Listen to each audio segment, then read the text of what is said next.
Okay, we're gonna be making these cute little canvas tote bags today. This is the design that we're gonna be cutting. Y'all, this is detailed, okay? Very detailed. But I'm gonna show you all a weeding hack that is so good for these mandalas. I'm also gonna show you some cut settings that you can use to help with this hack. The cut setting really is the hack. So I'm gonna be showing you guys that today. So we've got a little bag here. Now this is like a canvas bag. You can put whatever you can put HTV on can be your blank. I did this mandala on a workout shirt, which I think is really cute for all of our yogis out there. I did see that. We posted a TikTok earlier. Yes. And it looked so good, especially like the placement on the side. Yeah. It was to die for. It was very cute. Like that's a perfect placement, I feel like, for a mandala on a shirt, because like I feel like on the front it's a lot, but when you post it like on this, when you do it on the side here and on the back. Yeah, and then like if you're working out, you can see it on the side. I like it. Yeah, it was very cute. So, and we just like whipped that up for a TikTok because we wanted to show you guys. So anyways, I've got a Teflon sheet here. This is for just protecting our HTV from the iron. These are pretty cheap on Amazon. I linked everything below for you guys. And then there is white HTV. So this is heat transfer vinyl that we're using today. This hack is for heat transfer vinyl, okay? Because the transfer sheet / carrier sheet, you can use those words interchangeably. The transfer sheet / carrier sheet is built into the HTV, okay? Adhesive vinyl is just the vinyl and then like the backer. So the HTV will have this shiny carrier sheet and then the vinyl's on the back. And then we've got our standard grip mat. I don't know if I trust this mat. Just tape it or I'll get you a new one. Yeah, I'll tape it if we need to. But that's all you need. So really, if you've got a piece of HTV, you can try this hack. And if you've got a blank somewhere that you can do HTV on, grab it and you can practice this. So let's go ahead and open up Design Space. I'm gonna show you guys on our website all of the mandalas we have, because we have a ton. Wake up, our computer is snoozing. So Robin said difference between HTV and heat vinyl. I'm assuming you mean heat transfer. Robin, it is the exact same thing. The HTV, the H stands for heat, the T stands for transfer, and the V stands for vinyl. We just use HTV as a shortened version because it's easier to say. Yes, and there are, like, I feel like when you first get into the Cricut world and the crafting world, it can be a bit confusing because there are brands and then there are names for things, but there are different names for things. So like, you'll hear us talk about, like, we're using Caesar Easy Weed HTV today. So yes. Caesar is the brand. Easy Weed is their type of HTV, and then heat transfer vinyl is the type of generic. Vinyl. Yeah. Or you may hear us say something about Tech Wrap HTV. Tech Wrap is the brand. It's just it's very similar to like like cereal. I'm just trying to think of like off-brand cereal. Yeah. So you have Cocoa Puffs, and then you have the Walmart brand, which I don't even know. They're the value brand. They're the same cereal or the same type of cereal. Yes. Okay, so I'm on the website. I'm under Cut Files. Okay, so once you become a member, log in. You're going to go to your dashboard, select Cut Files. So I'm going to just scroll down here to show you all of these that we've got. These ones right here are really beautiful when they're cut out of paper. They make really beautiful, like, stacked paper 3D images. And then we have these. So there's lots of options here. I love how we have these where you can put like your name in. Some of these we've already went through and put some words on, like nurse, mom, mama, all of that. And then you can see they get way more intricate. So these are crazy. If you guys tackle some of these, I would love to see it. We picked one that's, I would say, more mid-range. It's not too simple, but not too crazy. So there's lots of options. This is the one we're going to be using today, the Lotus Mandala. I'm obsessed. I had a friend when I was like 19 or maybe younger, because it was before I had tattoos, and she had a tattoo of this like on the middle top of her back, and I was like, that's the coolest tattoo. I was like, we have to be friends. Like, you have a cool tattoo. And it was a lotus mandala flower. So I just think these are so cute. So I just went ahead, hit that little download icon, and it's going to pop into a zip folder. So you're just going to click that. If for some reason you can't find it, go to your File Explorer, go to your Finder, and it'll be in your downloads, typically under the name of the file. So you can see this says Lotus Mandala.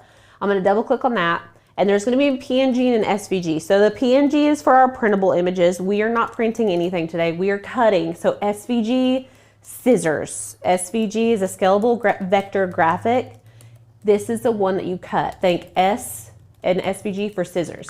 So I'm going to open up Cricut, and I've already got it in here, but just for the sake of showing you all how to pull it in, I'm going to select upload and then upload image. And then we're just going to pull our Finder open. If you need to, you can always just pull down Design Space and then click and drag that image into your upload area and then hit upload. And then I'm just going to select that here, add it to Canvas, and there you have it. It is loaded in. Look how pretty. Okay. I love it. I do too. So you can see they look different. So right now, first of all, the layers panel has been being weird. I don't know what's going on. But I'm going to delete this green layer because we don't need it for really anything. Now, if you wanted to have a solid layer behind your Lotus for some reason, you could cut these both. So like let me show you. I'm going to select this main layer and then I'm going to ungroup them. And look, you could do like a white background. Yeah, just to make it pop, and then do this in black or a color or something. Right. So then you would have just a pretty background to make it really pop. So that's an option, but we're just going to be using the mandala today. So I'm just going to delete that layer. We only need this. Now let's go look at our blank and measure how big it needs to be. So we like to kind of make a template in Design Space to know how big our design needs to be. So we're going to measure the width and the height. This is about 8 inches. And I'm measuring like the area that I want it to go in. So I'm not going all the way up here. I'm kind of stopping right here. So 8 by 9-ish. So then back in Design Space, I'm just going to go to Basic Shapes, pick a square. I'm going to unlock it. And we're going to make our width 8 and our height 9. And then I'm going to bring my image to the front. Now it's kind of hard to see, so you can click on your square and change the color of it to the color of your blank. I mean, my blank's kind of gray. It's like slate, like a dusty gray blue. Just so you could kind of get a visual if you wanted to play around with vinyl colors and stuff like that. That's pretty close. Okay. And then you can change the color of your Lotus as well. We're going to be using a white, so I'm just going to change it to white. Ooh, it's popping. And so this one's a little bit smaller. You can make it that small, but honestly, you all, with the intricacy of these type of designs, you do not want to go much smaller than this. So this one is 5.5-ish by 6. I would not recommend going smaller than that. I feel like if you made this like this big, you're going to have a hard time. It's going to be a hard weed, okay? Especially with this hack. I just wouldn't go that much smaller. But I'm going to kind of make mine a little bit bigger. I actually really like this size. I feel like it fits nicely on the blank. So that's what we're going to go with. So I'm just going to hide this. I'm going to hide my square because we're not cutting that. It's just our blank so we can design it. And then make sure your operation is set to basic cut.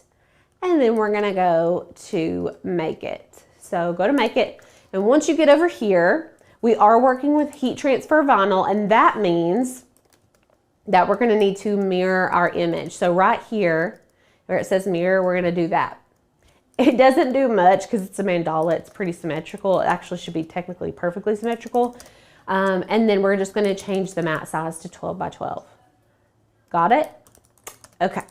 And then we're going to select continue, and we're going to be connecting to the Explore 3. Now here's the hack, everybody. So right here, when you get to set base material, typically if you were cutting HTV, we would be cutting it on everyday iron on. That's what Cricut calls their heat transfer vinyl cut setting right here. We use it all the time, but listen, we're not doing that today. We are going to be cutting through the carrier sheet, okay? So I'm going to go to Browse on Materials, and we're gonna type in glitter cardstock. Got it? Glitter cardstock, okay? Hit done. And then we're gonna go to more pressure, okay? Write it down. Get you a sticky note. Get you a pen out. If you are wanting to cut mandalas, just put in mandala cut settings, set it to glitter cardstock, put more pressure. And honestly, guys, we have plenty of time.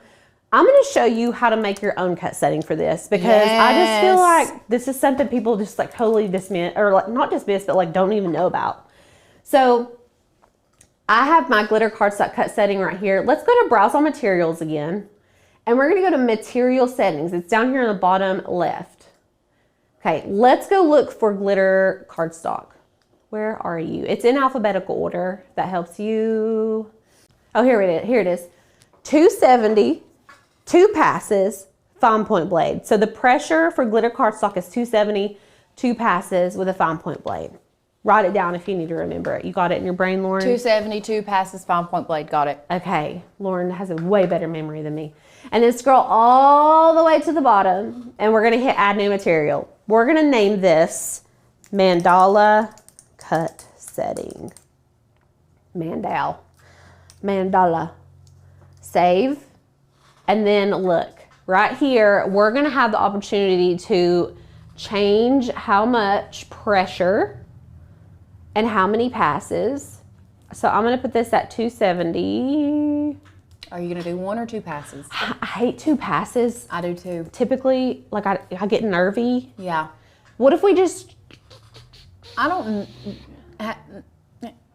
know that I wouldn't just put it at 270 and try 1 pass. Let's just try it. I mean, why not? Because Yeah. we can, if it doesn't cut, we can send it back through. Right, and that would be a good opportunity if it doesn't cut to show everyone how you can send your stuff back through if it doesn't cut right the first time. Right. And it is, somebody asked, do you have to mirror if it's perfectly symmetrical? And Sadie answers y'all, and that's a great point. You don't have to, but it's a good habit to check, or just to go ahead and get in that habit. If it's HTV, you mirror if it's symmetrical or not. Right. That way you don't forget. Same thing with when you're cutting.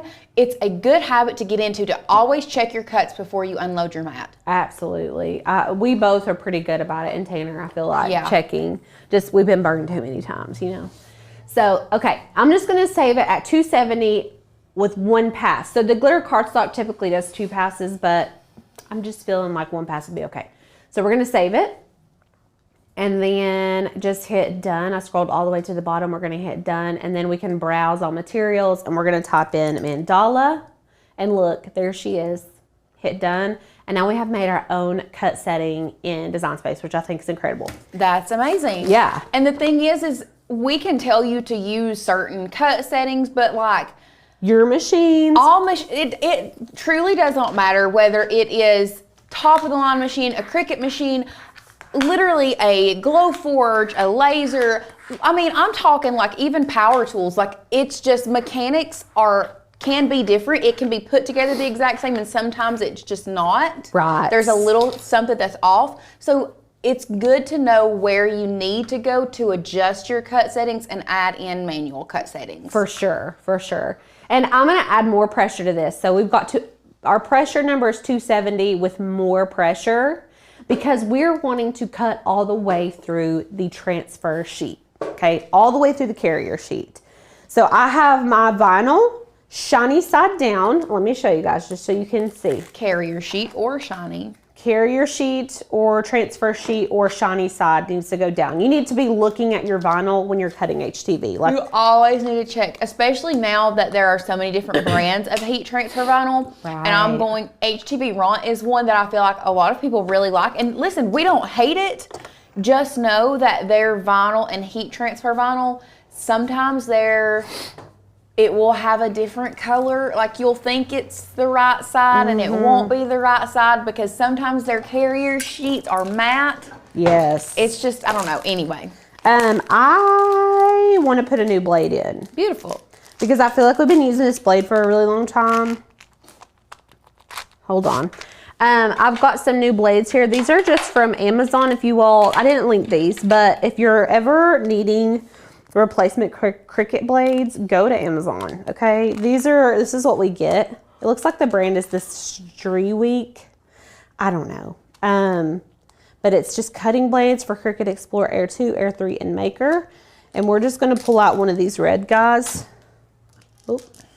And then I'm gonna take my fine point blade out of the housing. Oop, it's screaming at me. And I'm gonna take, I like to use tweezers or reverse tweezers for this. Just grab it and pull it out. Mainly because it's hard for me to like grab it.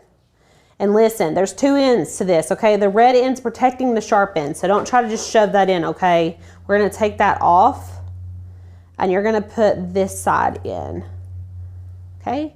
And then we have a new blade and we can just pop it right in. Close it, and then we're gonna hit go. Easy peasy pudding pie.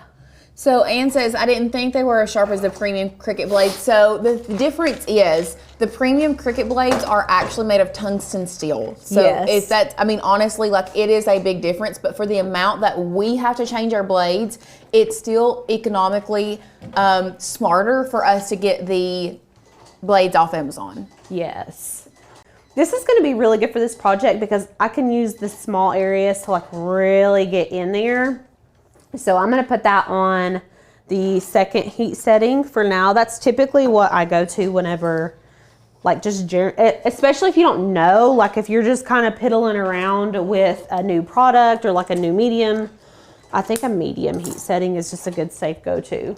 And then if it for some reason didn't apply, like if you're working with a new blank, like this material we don't use a lot. So I think medium is going to work pretty good. It worked on this one, but if we need to bump it up, we can. So this is what the blades look like.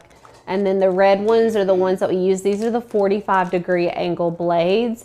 The blue ones are the deep cut blades. They are 60-degree angles. Yeah, And then the yellow is like extra fine, but it's a 35-degree angle blade. We don't use those. No. I just use the red ones and the blue ones. So they are made, from the research that I've done, the 35-degree angle blades are made to cut things like tissue paper, yeah.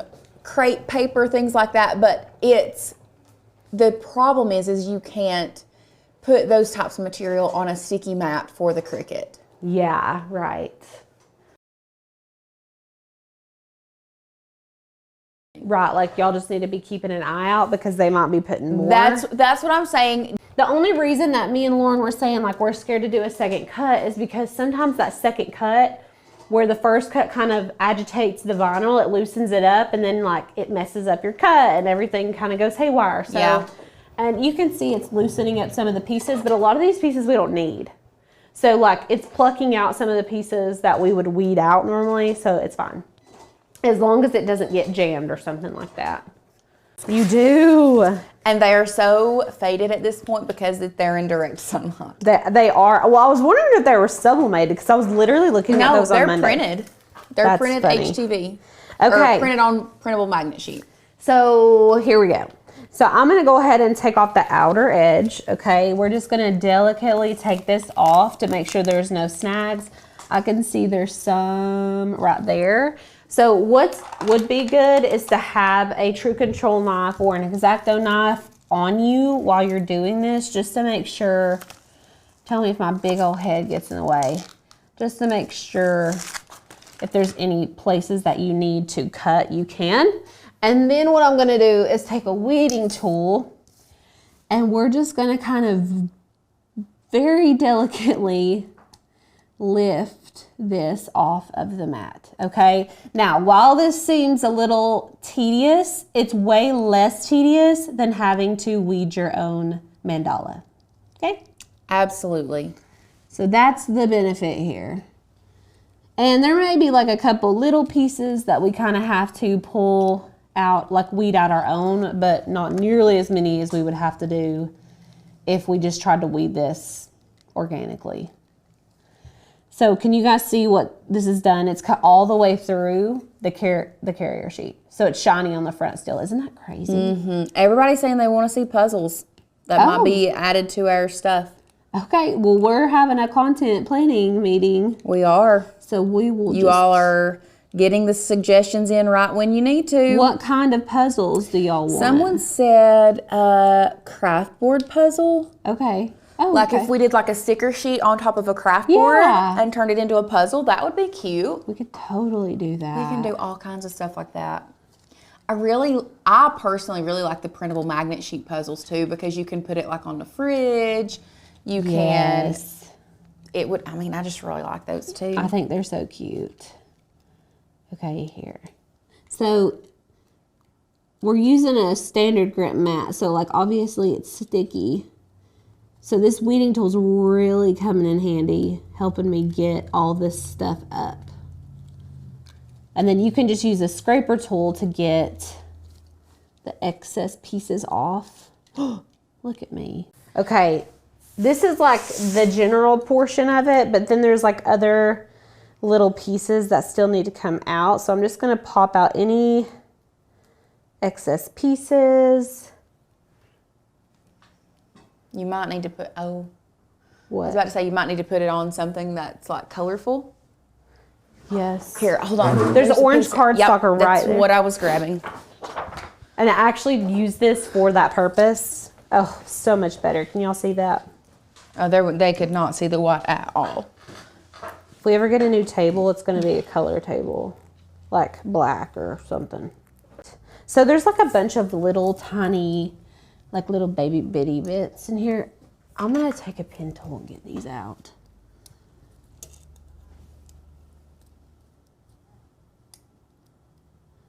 It's like they're cut, but they don't want to come off. It's just because it's so intricate, but like, imagine having to like weed all of this and not be able to see. Like literally every single one. It's really just these little bitty bits right here. And I'm using a pen tool, so this is like a really delicate weeding tool for intricate cuts. It's like a pin, but it has a little needle in the top. Okay. I think we've about got it whooped. Okay, I think you gotta shake it out. Oh, there's one right there. Yeah, so what we're doing now is, although it cut all the way through, sometimes those little tiny pieces get stuck. Yes. And so we're just kind of like shaking it, just shaking getting it out. those out. So y'all can see here. Let me put it on this orange paper so you can really looky there. So beautiful. Isn't that cool? I may have to run and get my charger or get a charger. You can go grab mine. Okay. Okay, so now I'm just going to keep this here. I have pre-pressed my bag. I also took, so this bag kind of tucks in. I pushed it out. I want to have as flat of a surface as I possibly can. So I've pushed out the bottom, pushed out the side, so it looks kind of weird. You can see this is what it looked like before. This is what it looks like after. And I'm going to go ahead and preheat my surface just to make sure that it's completely flat. And also, if it's warm, it will just help us apply the HTV. So, make sure. I've got one piece here I missed. Maybe. Okay. Got her plugged up. Beautiful. I love the size of this on here. Okay. So, whenever we did this previously, there was a couple places where the transfer had kind of come up. And also, look, I was about to put it on the wrong side. So you want to make sure that you're looking at the shiny side now. I don't know if y'all can tell that's shiny. This is the other side. This is the shiny side. So the transfer side should be looking up at you now, which is the opposite of how it was on the mat. Yes. So I'm going to put that there. Now, if there's any vinyl exposed, if for some reason the transfer or the carrier sheet stuck to the mat in the weeding process and I go over it with an iron, it's going to shrivel the vinyl up and it's going to melt it away. So that's why we have a Teflon sheet. So this is a giant Teflon sheet, but we're just going to make it work. What I'm going to do is put this over. I'm going to kind of tack it down and then go in and be a little bit more intricate. So we're just gonna tack that down, and then I'm just gonna kind of use the corner of this and really get in there on some of the more, like focus in on areas after it's tacked, because I don't want it to be moving around. You know what I'm saying? Right. So I'm just staying on the Teflon sheet, and then you can kind of move the Teflon sheet up. Now you could use like a HTV transfer tape here if you wanted to. Donna also said something about a pressing pillow inside. If you want to put a pressing pillow inside the bag, you could. Oh yeah, for sure. If you had one that fit inside. So Jan says, why Teflon and not butcher's paper? That's a good question. So butcher's paper can be an alternative. However, the reason that we use butcher's paper, because we go back and forth between Teflon and butcher's paper. Butcher's paper mainly for sublimation. Yeah. Because butcher's paper is made to absorb moisture. Mm-hmm. Just like it's the whole reason that they use butcher's paper in a butcher shop, because it absorbs the moisture from the meat. Absorbs the moisture. Absorbs the moisture from the meat. Anyway. The reason that you don't always have to use a Teflon sheet actually we hardly ever use a Teflon sheet with HTV. However, this is so small, we want to make sure that it stays where it needs to go. And like I was saying, sometimes when you pull it off the mat, or even when I'm weeding it, that shiny carrier sheet gets peeled off of the vinyl in some places, and you may not you can't see it because there's so many intricacies on this cut. Also, this bag has ridges, so you gotta make sure if your bag has any ridges that you're really getting in there with the heat to make sure it adheres, because some of mine don't want to stick. Mm-hmm. And I'm just gonna go around the whole thing and make sure it's really on there. And yes, you could use parchment paper as a barrier for this, I would think. If you don't have a Teflon sheet, you could. And then I'm going to take a weeding tool and peel off the transfer. And this is so satisfying. I like absorbs too, Kelly.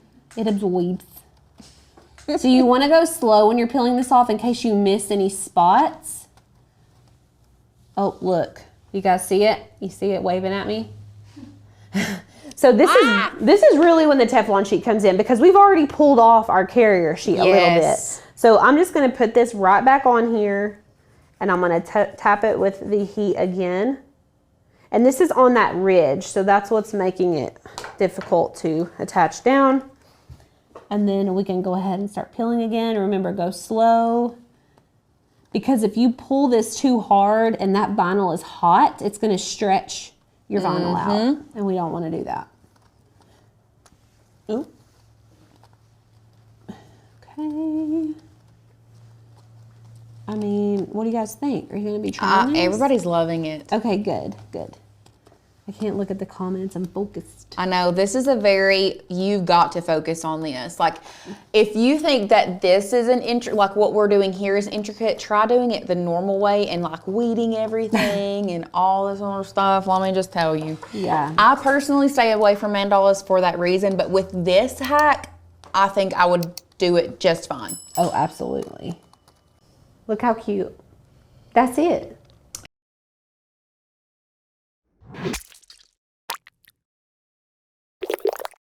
Let's just take a moment to appreciate this layering. So cute. Because Alicia did the video all about puff vinyl, our next question was, how can we achieve, can we layer puff vinyl, HTV on top of puff vinyl? Mm-hmm. So we tested, and what do you know? We can, and it looks absolutely amazing. So I am a baseball mom through and through, and this was the design that we came up with. Now, this is not something that you don't have to use like the baseball laces. You can use whatever other element that you want. You could even, if we have any softball moms in here, they have a highlighter yellow puff vinyl that would be so cute on a black t-shirt with red laces to make it look like a softball. I love that, actually. So many different things that you can do with this. But let's go overhead so that you all can really see like the texture of this puff vinyl and how well it has done on this shirt. I'm obsessed. It's so cute. Like, I don't know what else to say other than I'm obsessed. I love it. I love it. And I think they're coming out with like patterned puff vinyl. So there's potential that you could find like baseball patterned puff vinyl, but like we didn't have it, and we were like just trying to get that. Like, we wanted it to look like a baseball, and we thought, why not? If I mean, HTV can be layered, why couldn't you layer puff with HTV? Like, so we had somebody say soccer mom here. There you could even like find a soccer pattern and do the white puff vinyl and do like the black soccer ball pattern. Yes. You could do baseball or basketball with like orange puff vinyl and black laces or black, parts of the basketball. Yeah. So there's so many things that you can do with this, and really the supplies are pretty minimal. So since we're overhead, obviously we have our puff vinyl. Now, I did order puff vinyl in the 12 by 24 sheets. You don't have to get the 12 by 24 sheets. I just felt like this was going to give me a more of an option. Like, if I wanted to do a longer word rather than just 12 inches, it gave me more area to work with. So I do have this. Like I said, you don't have to have 12 by 24 inch puff vinyl. Just 12 by 12 will be fine. It's just your size is going to have to be smaller. And then we just have some regular HTV here that we're going to layer on top of this puff vinyl. And then I have my t-shirt. Now today, I'm actually going to be making a little bit of a smaller t-shirt. This is, I'm going to be making a shirt for my little boy today, Asher. So I'm just going to put his name on there. But what I'm going to show you guys is start to finish what I did, how I sized everything, the fonts and cut files that I used, and how I got all of my laces to line up so that I don't have to go in there and individually place them on top of these letters. Yeah. Okay? So we have our t-shirt, puff vinyl, regular HTV, and then I brought in a 12-inch and a 12 by 24-inch mat. Once again, you do not have to have a 12 by 24-inch mat. This is, and really and truly, I probably won't use the 12 by 24-inch mat because this is going to be on a youth size shirt. So I'll probably just need the 12 by 12. But if you are working with the 12 by 24-inch piece of puff HTV, I would probably suggest you have a 12 by 24-inch mat. But other than that, I like my designs on my shirts to fill up the whole shirt. So we'll just go ahead and hop over to the share screen. And you can see here that I have my mom. This is already set up, sized, whatever. And I was working on Asher's name here. And actually, it's in two separate layers right now. So, but what we're going to do is I'm going to work with you guys start to finish and walk you through how we do this, okay? So first thing we're going to do is we're going to hop over to the Maker's Gonna Learn website. And since we're already here on fonts, I'll just show you what font we are using. We are not using Saturday Night. I got confused. We are using... Can you tell we use that one a lot? Groovy Moves. We also use that one a lot. We do use Groovy Moves a lot. It has become a kind of an office favorite here. We do love using the kind of retro fonts right now. They're super trendy. However, I want to show you guys another font that you could use for this if you are creating this, let's say, for a little boy or a dad or whatever. I feel like Groovy Moves is a little bit more on the girly side. Yes. But another one that you all could use, I think Brock the Jock. Love this font. Would be really, really good. Really and truly, you need to use a block letter font. So a thicker font, no matter what you all use. You don't have to use Groovy Moves. You don't have to use those. But if you are doing this, it's going to work best with a blocky font, something that is super, super thick. So we'll just go back. Like I said, we are going to be using Groovy Moves today. If you all do not know how to download the fonts from our website, all you have to do, click this down arrow here. It will pop up in the bottom. It is going to pop up as a zip file. You're going to double click that, and then you are going to double click it again, and then you'll hit install font. Now, this is already installed into our font book, so I'm not going to install. If you are not working with a Mac or an iMac and you are working with a Windows computer, it's the same process. Unzip that file, install it into your character map. Super, super easy. Now, we're going to go back to our website. We're going to go to our cut file section, and we are just going to search baseball. So, just so you all know, there are multiple cut files within our library that you can use for this project. So for example, you can use this out of your league because we're gonna get rid of everything else but these laces. You can use this word love. It has those red laces in there. One thing you can't do, this cut file right here, if you notice, all of this is black, which automatically tells me that this is probably all gonna be one layer. So separating these laces out is gonna be almost impossible. Like it would be very, very hard. So that is one that would not be a very good one to use. You have this one here. You could use those. Those are wavy laces. You could do that if you want to. Hay batter, we can see that these laces are not connected to this black. That would be one that's easily used. But I want to show you the one that I don't know where it's at. I used the wavy flag laces when I was testing. So we have one in our actual cut file library on Cricut that is just this baseball. So we're just going to use the out of your league. So we're going to download that. It is going to come in as a zip file, so we need to open that up. If you do have a zip file, you need to unzip it before you upload it into Design Space. So once we have unzipped that file, we're going to go back to Cricut. We're going to go to Upload. We're going to upload an image. I like to browse. Some people drag and drop. We're going to open up this zip file, and I'm wanting the SVG version. So we're going to open that up, upload that, and then it will be ready to use. Once we have uploaded that, we're going to add this to our canvas. And you can see here, if you look at our layers panel, I know I have a lot of layers here. So y'all, let me just go ahead and do this real quick so we break down our layers panel. So out of your league, right here, we're going to make this bigger so you all can see.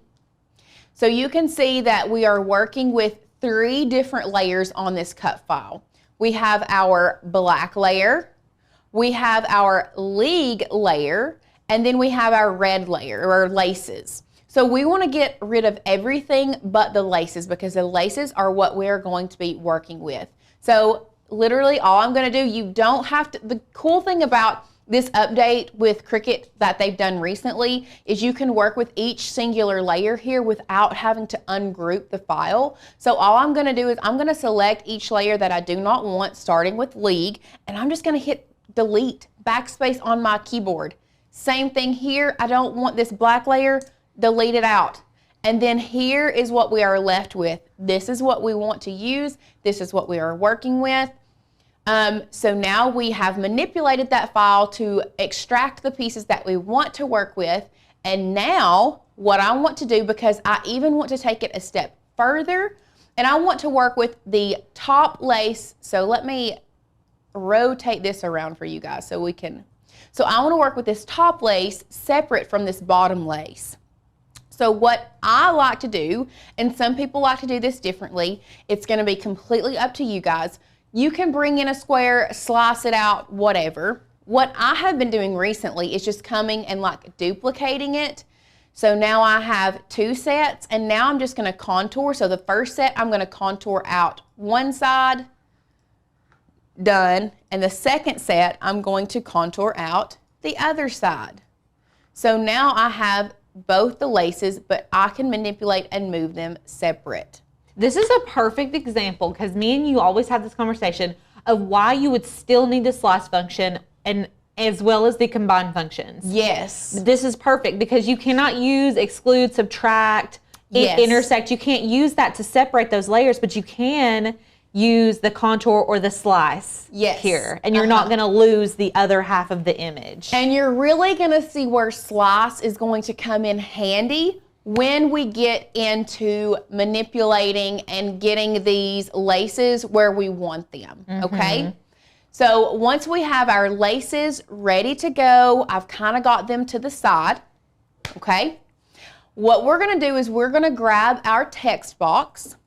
And this is coming up click clack automatically because that's what I used yesterday. If you all missed yesterday's video, that's definitely one to go back and rewatch. We did some really great teacher gifts for you guys. They're so cute. And me and Tanner actually crafted together at the craft table, so it was really fun. We need to do that more often. I think that I love that setup. Agree. Like, that's something that we talked about yesterday. Did you all enjoy having two people present crafting at the same time? Or do you all really like focusing in on one person crafting? Definitely drop us your comments. Let us know, because it might be something we like change up every now and then and have two people crafting together. And we actually started kind of incorporating it in our master classes when we were doing file releases, but we weren't crafting. No, we were just kind of sitting here, it was like our little news desk, like talking to you guys. So, back to our share screen. We are going to go to our fonts. We're looking at system fonts, and we are going to be using Groovy Moves today. So I'm going to pull in Groovy Moves. I'm going to size it up for you guys. Obviously, we are not going to cut it this big, okay? We're just so you guys can see this a lot better. So what I'm going to do now, I'm going to type in my name, whether that be mom, dad, someone's name, whatever. So we'll just go with Asher just because that is who I'm making this for today is for my little boy. 9 times out of 10, you all know if you've been around me and Alicia, one of the golden rules when you're manipulating stuff is you do not touch that lock button when you're resizing, right? When you're resizing fonts or shapes. Well, today we are going to be breaking that rule. Yeah. Because there are some fonts that I think, depending on your design, look a little bit better when they're taller and skinnier almost. So back to Design Space. Let's zoom in, and I'm gonna size Asher down, and I want to show you guys right next to each other. So we're going to zoom in here. Do you all see the difference here and here? Yes. I feel like, I'm not saying like I think this bottom looks good, but for the design that we are working with, because a t-shirt is a lot, most of the time they're always taller than they are wider. And because, especially if you have a longer name, what you're gonna do is you're gonna unlock it, and then we're just gonna stretch it just a little bit and pull it in until you're happy. And I know that's hurting your heart, Alicia, and I'm sorry. But it does look good. But you can't say that it doesn't look good. No, it does. It looks really good, but I'm like, be careful. You don't want to do it too much. You don't want to do it too much. But I think it looks good. We'll allow it for this tutorial, but if we catch you guys doing that in another tutorial, we're coming for you. Yeah, no. This is not an all the time thing. This is just a few times every so often. There's got to be some exceptions, some places. Yeah, we will, this is the one exception that we will work with, okay? So now that we have our name sized the way that we want it, okay, you can now resize without having to unlock, but I still just really like the unlock. That way I can manipulate from the corner and not have to do here and then in and then up. When I unlock it, I can just hit this one button and go all directions. I can swivel all directions. That is why I still like the unlock. So once it's done, we're gonna lock this bad boy back together, okay? we're locked together. Now what I'm going to do, the next step, and this is a lot more important than you think, and you'll see why when it comes to placing our laces, okay? We are going to go to advanced, and we are ungrouping this layer to letters. We want all of these different letters to be individual, but we're still not going to move them. Actually, looking at this, I may take this R and use my keyboard and move it out just a tad, because it was way too close to the E. Mm-hmm. So now what we're going to do, now that we have all of our letters ungrouped to letters, we are going to take our laces, and I'm going to move them to the front of our layers, so they're going to be in front. And before I start doing anything, I can already tell you these laces are a little big for these letters right now. I'm just going to size them down a little bit. And before I start placing them on each individual letter, I'm going to duplicate that one and this one, and you'll understand why here in a minute. Leave those up in the corner because we're not ready for them yet, but duplicating them is very important, okay? If you're taking notes, duplicate your laces before we move on to the next step. Now, I'm going to be able to take my laces here, and I can manipulate them and turn them and move them however I want to along this letter, and then move this one up here. We may turn this one a smidgen there. And if you look at this one, I like having the laces like facing all different directions. Yeah, me too. I think it looks good like that. I think it looks good. It's not super uniform, but I still think it gives the effect of like the baseball. Right. And I wouldn't want them the same all the way across. I don't think the same all the way across would look good because all of the letters are different. Mm-hmm. So now that we have, let's say, these laces placed where we want to, we are going to select one set of laces. And then, so there's a couple different ways you can do this. You can, Carol said, I just learned dragging those layers to the top of the layers panel moves it to the front.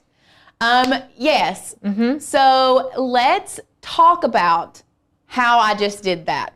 So before, our laces were back here. Let's move this one down. So you see how I can't see those laces behind that A because on our layers panel, we have Asher on the top of those laces. So you don't have to you can go to arrange, bring to front, and it moves it up. Or you can just take your layers here, click, and drag to the front. Honestly, it's a little bit faster.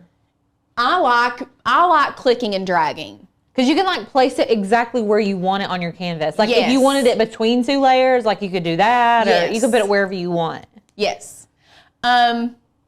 So what I was doing is we are selecting our bottom, but what I was saying is there are a couple different ways you can do this. You can click and then hit Command and click your second layer. So you can see here, you can do it on your canvas or you can do it from your layers panel. Because we have so many layers here, you can see working with your layers panel when you have so many layers can sometimes get confusing. So you can click and then Command, click the other one. Or for this one, we can just drag and drop here in the corner and I have the two layers selected that I wanted. So this is where the slice function is going to come in super, super handy. And I know when I was creating this, there are two different ways that you can do this. You can duplicate the name and then slice out your laces and then bring them to center. But what I want to show you guys here is just the way that my brain works, not necessarily the way your brain is gonna work, okay? I already know how you're about to do this and I think I did mine differently. But I'm glad. I'm glad you're doing it. This is probably the way normally that I would do it, but I did it differently like recently. Okay, let's go ahead and I'll show you both ways you can do this. I really don't want to confuse you guys. But just do it your way. Just do it your way. And then we can tell them the other way. Well, let me just do this. Let me do this, duplicate this, and we're just going to pull it down here. You'll have a backup at least. And we'll just have a backup. We're going to unite this, and then we'll just hide this, okay? And I'm going to pull it down to the bottom. That way it's out of the way. Oh, I brought it into that unite. Okay. This way it's out of the way. It's not going to be there. Just joke, just kidding. Okay. There she is. I think I hid the wrong Asher. I did. I need to pull this one up. Please hold. Please hold.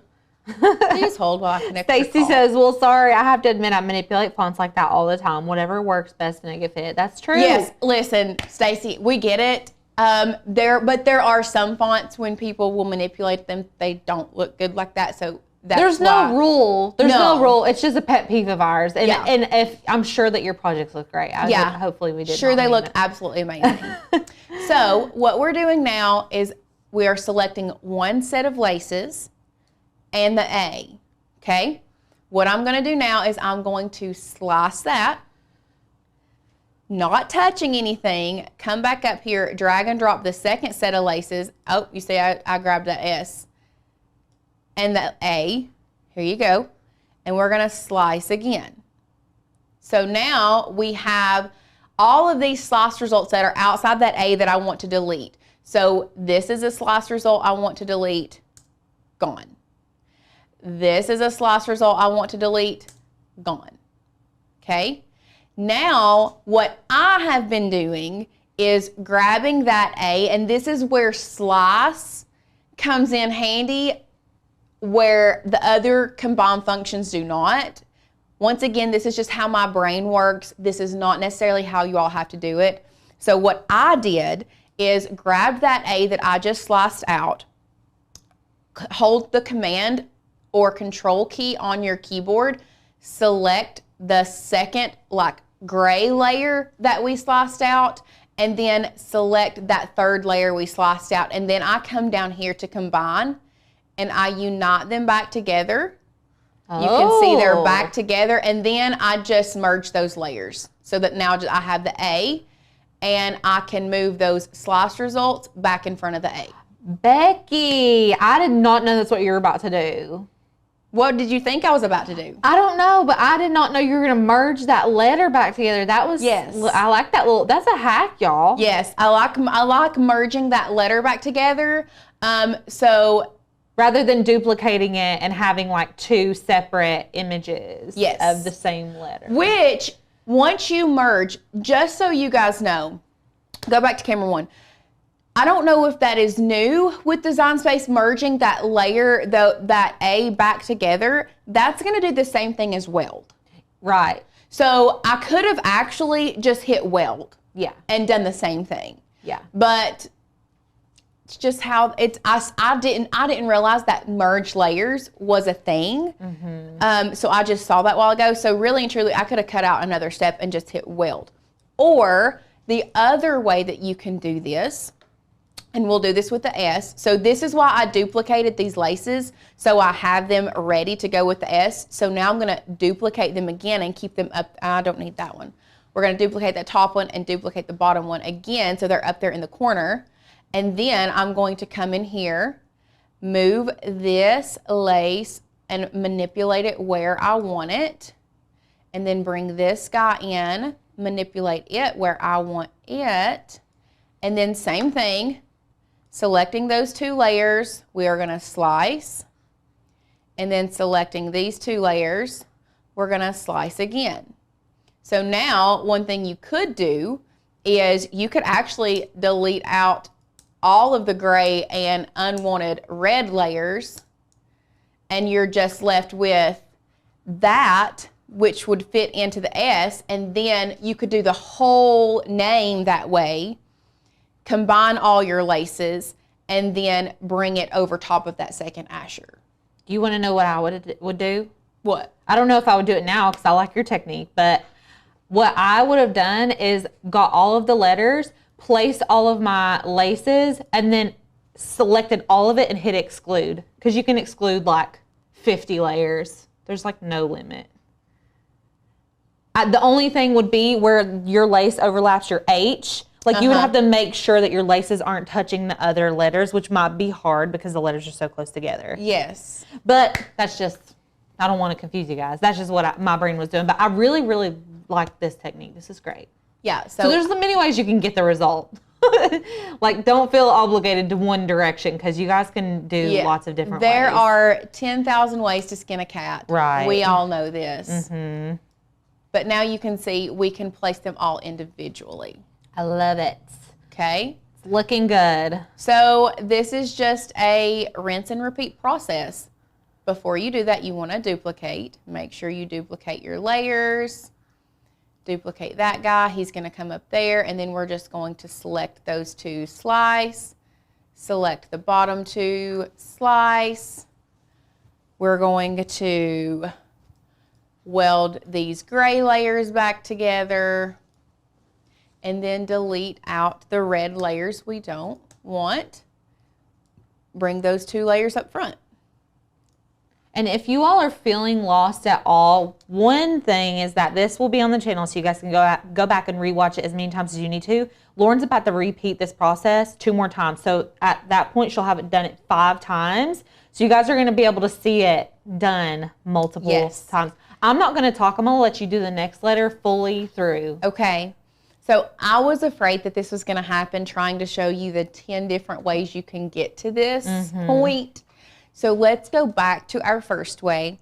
I want to make sure, Kelly, that I bring you up to where we're at. I don't want you all to feel lost. I don't want anybody to feel lost, because once you see and understand working with layers and bringing those back together, merging them together, it really is, it's my favorite way to manipulate things. So I know we've done a lot of duplicating. We've done a lot of slicing. We've done a lot of welding. So let's talk about what each function does so that you understand it. Because I don't know about you guys, but I'm the type of person, if you tell me how to do something, I'm sure I could recreate it, but I've not learned how to do it because I don't understand it. So I want you guys to understand what it is doing while we do it, so that hopefully in the future you're like, okay, Lauren said that the slice function is like this, so I can take this and do this. Okay? Right. So we're going to slow it down. We have 2 more letters that we're going to work with. And because the pressing and the cutting part, it's a breeze. It takes no time at all. Okay? So we have our set of laces. Before we manipulate these to fit these on the E, I'm going to duplicate. You're going to hit duplicate on each one of them. Okay? We're going to leave those up there. Those are for the R. Okay? Are you with me? So now we're going to place our bottom lace wherever you want it. Really doesn't matter. Okay? And then here, we're going to move it around and place this one where we want it. Okay?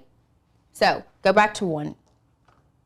The next thing we're going to be doing is we're going to slice. So when you slice, I want you to think of it, you can only slice 2 layers at a time. Cookie cutter is the one way that I absolutely love explaining what slice is. So if you have a cookie cutter in this hand, you're going to slice it through. Can you slice it through 4 layers of dough? Nope, because the cookie cutter is not thick enough to slice through 4 layers of dough. A cookie cutter is made to slice through 1 layer of cookie dough, okay? So you have your cookie cutter in this hand, which is your slice function, and it's a layer in and of itself, so it's 1 layer. And then we have our second layer here, which is our cookies, our dough, cookie dough, and we're gonna take our cookie cutter and we're just gonna slice it out. So everything is gonna stay the same. When I pull that up, that's all gonna look the same. Nothing changes until we remove the outside of that cookie dough. Does that make sense? I think that's the best example that I can think of to explain what slice does. So our slice function here, cookie dough here, if we're wanting to slice a heart out of a single layer of cookie dough, we take that heart slice, we press it down on that layer, we pull it back out, we still have all this surrounding cookie dough, and we have our heart in there. We just have to get rid of everything outside of it. Okay? So let's go back to Design Space. So we have our cookie cutter layer here. we're gonna call our laces our cookie cutter, and we're gonna call our E our cookie dough. So we're gonna select both of those. Okay, you see here it is, and here our E is. We have both of those selected, and we're gonna take that cookie cutter and we're gonna put pressure on it and we're gonna slice it out. So we're gonna hit slice. So we see it's cut that out. Let's zoom in so we can see it. So you can see our cookie cutter has done the job it was supposed to do. We just have to get rid of all of that excess that we don't want. So we're gonna call this lace our excess that we don't want. So we're gonna make sure it's selected. You can see on our layers panel, it is selected, and we're gonna delete that out. But the problem with this here is that if I move this, and I'll move it, and because I've already got the other Asher ready to cut, so I'll move it so we can see. So let me move this guy here. We have our red layer, but look, that cookie cutter cut through our E too. But we don't want it to cut through our E, because if we were to go to make it right now, that's what it would cut out, and we don't necessarily want that. So we're gonna just click undo. We're gonna put that back in there, okay? So that is why after I slice, I don't move anything, and I go back and I select all of my gray layers over here and put them back together. So welding back together is like when you weld metal. You're gonna put it back together and make it stronger, okay? Kathy says, could you use any of the new combined features to make it easier? So the issue with using some of the new combined features is, I don't know if you noticed, but when I was putting these laces together, it would overlap this letter and then overlap my other letter. And I didn't necessarily want that, but I wanted the laces to look thick and chunky. So that's why I liked using this method and work on each individual letter separate than all letters together. So there are ways you can do that, 100% ways you can do that. But for today's tutorial, we're going to do it this way. So Christine asked, would subtract work? Well, let's try it. So we're going to, first thing I need to do before I do subtract is I need to bring these layers back together. So we're going to talk about weld or the combine feature. So what I want to do, you can work from your layers panel. This is your E with the laces cut out, and this is the gray laces here. You can select both of those. You can drag and drop whatever your heart desires, but we're going to make sure that both of those are selected. So now let's talk about these combined functions, okay? So unite is what has pretty much replaced weld. You can unite this and it will bring it back together, but then what would happen was you could still manipulate each one of these two layers. So let's just go ahead and do that. Unite. You can see it all looks nice and pretty together. No lines inside here. But if I wanted to, I can still select that and move it around. Not really something that I want to do, but it can be done. So that's what the combine function is. 9 times out of 10 anymore, when we use combine, weld, things like that, we use combine strictly because we can come in here and manipulate it again. But this is an instance where I know for a fact I don't want to manipulate this anymore. I'm done. I just want that E 100% put back together. I need it to be permanent. Okay? So that is where you can go to weld. You could skip the step, not do unite, weld it back together. Okay? But I just wanted to show you guys what, once you hit weld, you can't undo it. The only way you can undo weld is if you hit it and then hit this back button. But once you unite it, there is this new section here, merge layers. That's the same thing as weld. It's just after you unite it, you can merge those layers and make them all the same, okay? So we're just gonna merge them back together. And now you see it's all one layer again. It's nothing, I can't manipulate that little lace in there. Can't do that anymore. Somebody asked us, could we not just use exclude? So let's try it out. Why not try it out? So I think this is the layer we want to work with, yes. So I have brought this lace all the way to the front, okay? I want it here, so we're gonna, ooh, this is why I don't like working with it. We don't wanna do that. So I'm going to select this from my layers panel so that it doesn't move. We're gonna do both of these combined. You said exclude is the one you wanted, or subtract? Exclude is what I would used. This is the issue with exclude though. Right. That's the issue we get with exclude. It has excluded the center part but left the outside pieces. Because the stitch is overhanging. Right, because the stitch is hanging over everywhere else. So then you should use intersect, because that's where the two layers would meet. It would leave.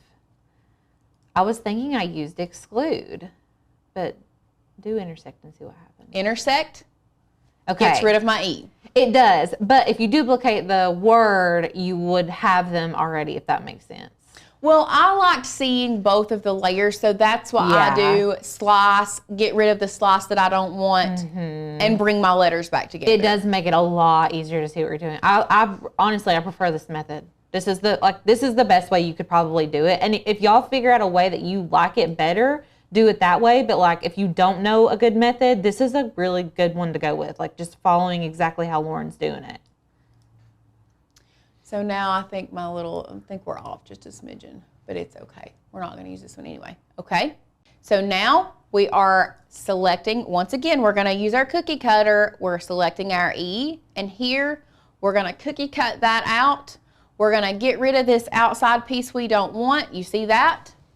And then we're just gonna take these gray layers that's behind that red. So if I bring this up, you see that gray layer? We're gonna select the gray layers, and then we're just gonna weld them back together. Kathy, yeah, you know what? It's a little bit tedious, but once you get the results, like once you have everything you need, like especially if you're doing a generic mom, dad, baseball mom, soccer mom, whatever, you can just recreate this. You don't have to do a name and do this every single time. Let's say you wanted to sell these shirts and you wanted to sell baseball mom or whatever, just create that mom. It may take a few minutes on the front end designing it, but on the back end, it's just going to be a duplicate, like a rinse and repeat process, okay? So we're all here.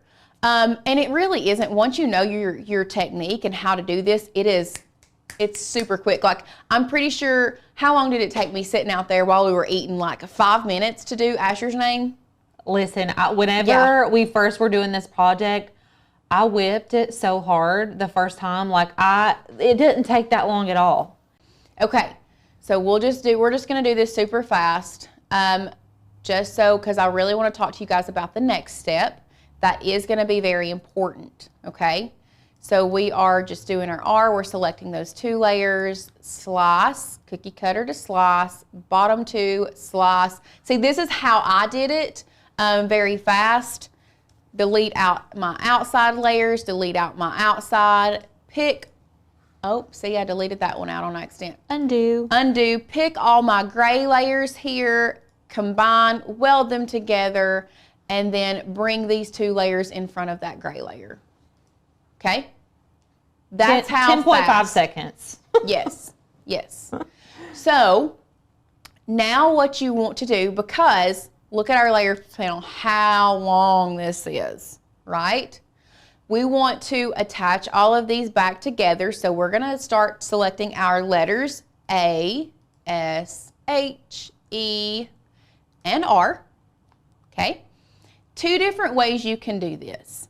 You can attach them if you want to. So we'll hit attach, and you can see they're all together, right?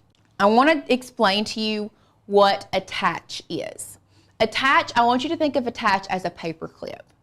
A paper clip is what? Removable. It's not permanent, but it still keeps all of your papers together. It's not a staple.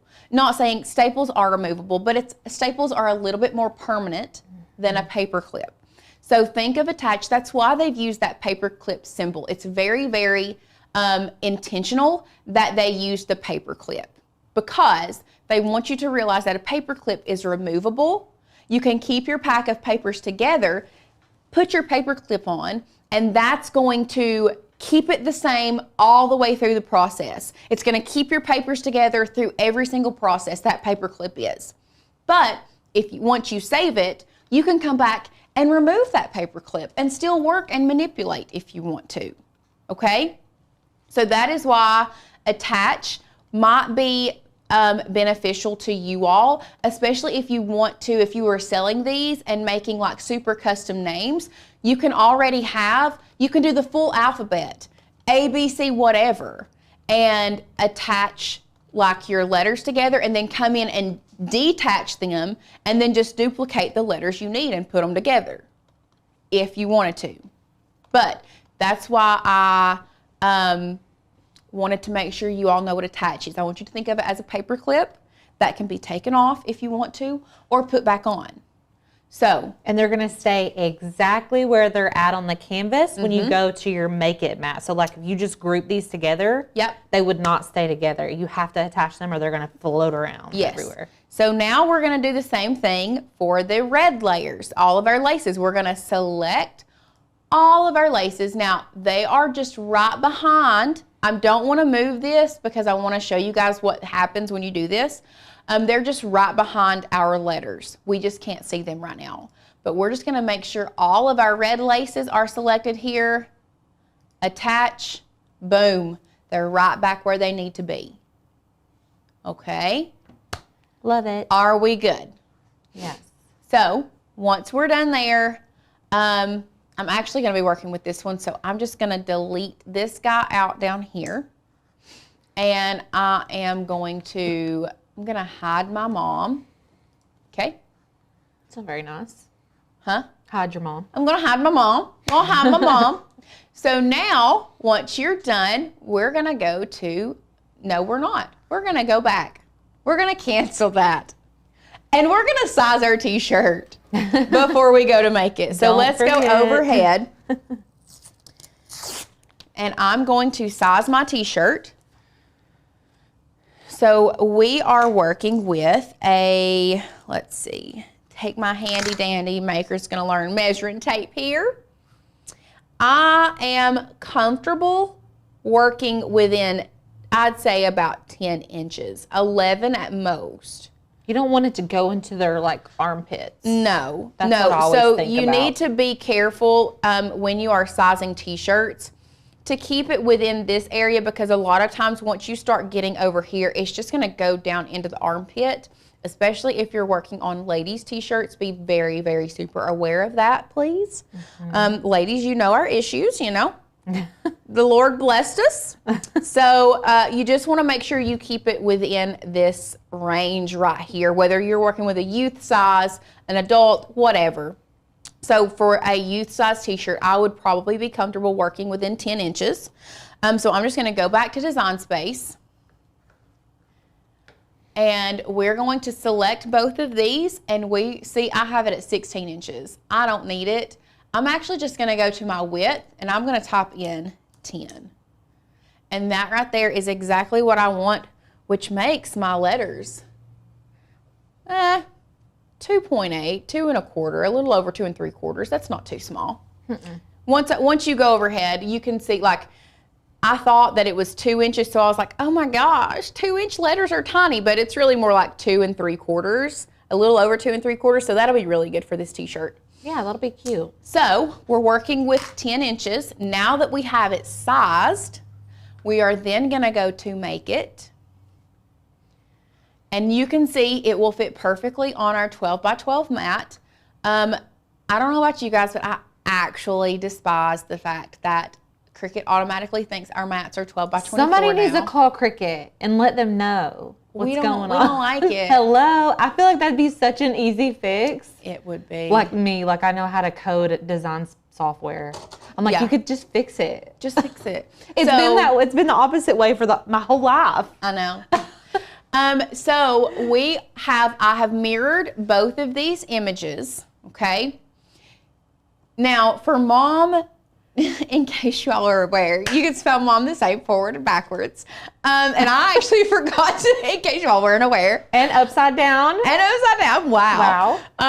I forgot to mirror the first one, but it still came out fine because I didn't mirror either one of them. But definitely make sure you mirror your design, okay? We good. Now we're gonna go to continue.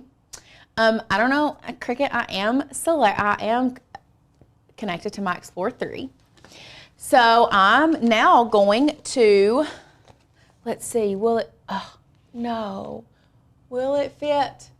Let's go back. I wanna see if I can use this. 10.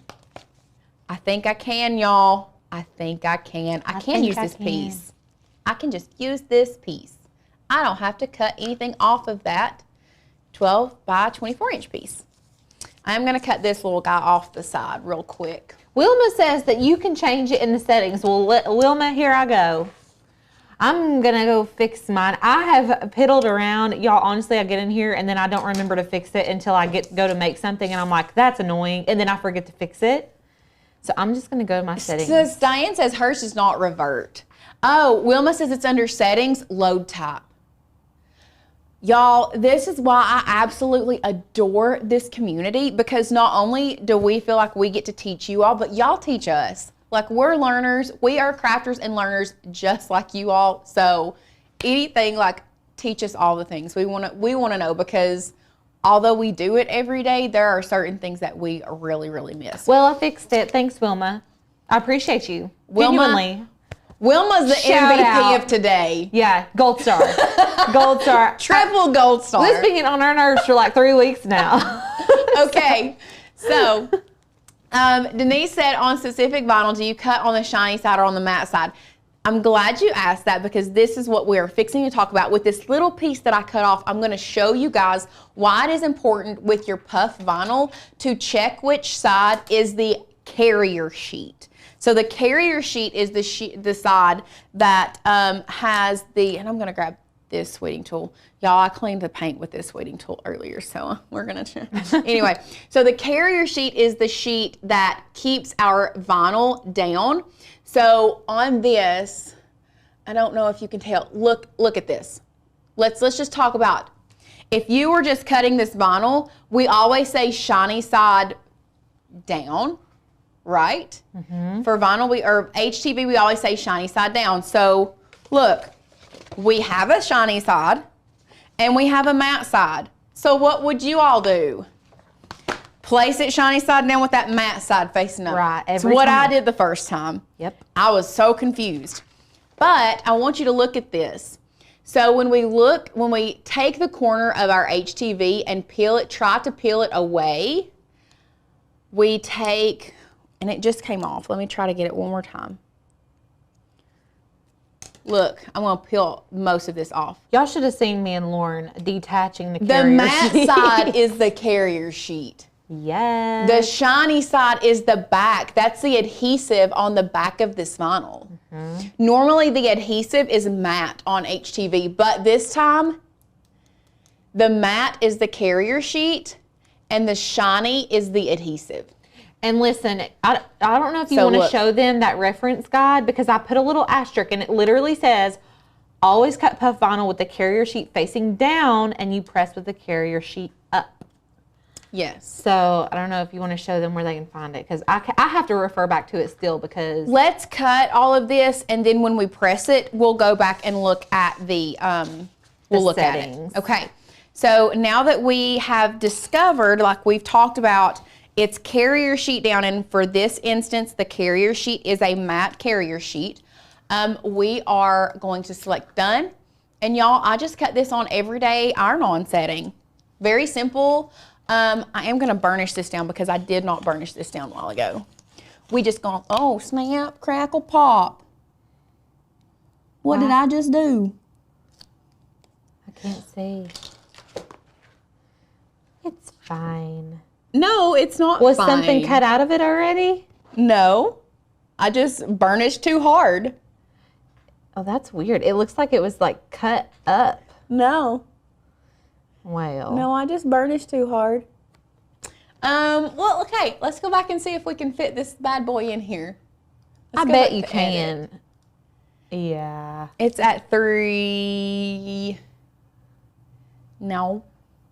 Really? I don't think so. Oh, man. I might can move it down to the 6. There you go. Or maybe I can just turn it a little sideways. Lauren is now trying to fit the name so we avoid the little nick in the vinyl. Okay. Yeah, we're just going to do it like that. I think that'll work. That's fine. 3, 10. Y'all don't like when we waste vinyl, so you're welcome. No, that ain't going to work either. I don't think it's going to fit. You tilt it the other way? Maybe. 6 inches. 3. So It just really worries me. Yeah, I know. After all this work, we don't want to mess it up. Okay. So the carrier sheet on the puff vinyl feels almost like vellum paper. If you guys have ever used vellum paper for like cards and things, it's like really soft, just the matte paper. So it doesn't feel like that shiny, glossy feel. Yeah. Also, if you guys are here and you're watching this tutorial today and you're like, oh my gosh, this is so much fun. We have a boot camp coming up next week. It's Monday, Tuesday, Wednesday. It will stay on the channel for you all to watch till the end of the month, and then it goes member-only exclusive content. But you all can sign up for free. You just have to sign up through the link, and we will send you the files we're going to use, the fonts we're going to use, and you guys can like come and, you know, do some design space tutorials with us. So it's going to be a little bit more beginner friendly. We wanted them to be more beginner friendly. So we're doing like a card, we're doing a tea towel using simple fonts, and we're also doing a keychain with layered vinyl. So yes, lots of fun projects. It's going to be a good time. You can't be there. I mean, you can watch it. You know, you don't have to like, square, either one. Yeah, be there or be square. So it's going to be really fun if you guys are wanting to do that. Sadie dropped a link, and there's a link pinned in the chat box, so you guys can just click the link in the chat box. Okay, so I just cut me a new little piece of vinyl, and while that is cutting, let's go to camera 1. We do have our heat press set at 280 degrees. This needs to be pressed at a lower temperature. So we are going to be pressing at 280 degrees, and I'm going to try to get this tape off so I can get us another piece of this red vinyl ready to go on our mat. You can use an easy press instead of a heat press. I would just suggest using a larger easy press, not the mini, which we normally do. We love the mini, but I just don't know with this one. And then I'm just cutting, this is just regular HTV, cutting it on everyday iron-on, the same as our puff. Putting this in here, loading it. Now, let's weed our puff vinyl, y'all. Let's do it. Let's do it. It is so easy to weed. You would say this is probably, like, it feels thicker than normal HTV, right? It does feel thicker than normal HTV, but that everyday iron-on setting cuts through it beautifully. Yeah, it's like butter. Butter. And it's probably because it's Caesar brand, but it weeds so good. Oh, gosh, yeah. I love it. And then, boom. So hard. Being so facetious, y'all. Mm-hmm. Did you guys know that they have puff screen print ink? Lauren knows because you've used it. But yeah, just another way to get the puff effect. You can screen print. You can screen print. Mm-hmm. Okay. So now that's going to take that a minute to cut through that. And then both vinyls are puff. No, we're actually using regular HTV on top of puff HTV. Mm-hmm. Yes. Which setting is 280 on easy press? This is why I probably wouldn't use the mini, because you can't get a specific number on the mini Easy Press. You can't adjust the temperature. You can't adjust the temperature. It's just like low, medium, and high. Yeah. Hey, while that's cutting, do you want to run out there and grab that youth t-shirt guide? Yes. Yeah. Okay, I'm just pre-pressing this to get any wrinkles out. Just a quick pre-press. I just Nothing walked very. in front of the camera. I literally was dashing. I'm so sorry. Oh, It's okay. It's okay. Yes, Wilma, HTV on top of puff. That is what we are doing today. HTV on top of puff. And now we're going to have a big Birkenstock shoe print on our mat. Shout out Temu for this youth t-shirt guide. Yeah, shout out to Temu. That's from a Temu haul. Can you do HTV and then puff? That's something we haven't done, but I believe you can. And you can I layer think you puff on could. puff too. yeah. Yeah, you can do it. I mean, if you can layer the regular HTV on puff, I don't see why, because I'm pressing both the HTV and the puff at the same setting and pretty much the same time, like 8 to 10 seconds for each one. Right.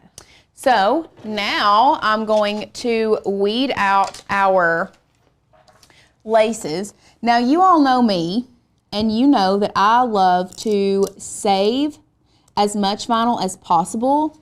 However, when it comes to trying to save this vinyl, like you could have, if you wanted to, like left these laces individual, cut them out, place them all out.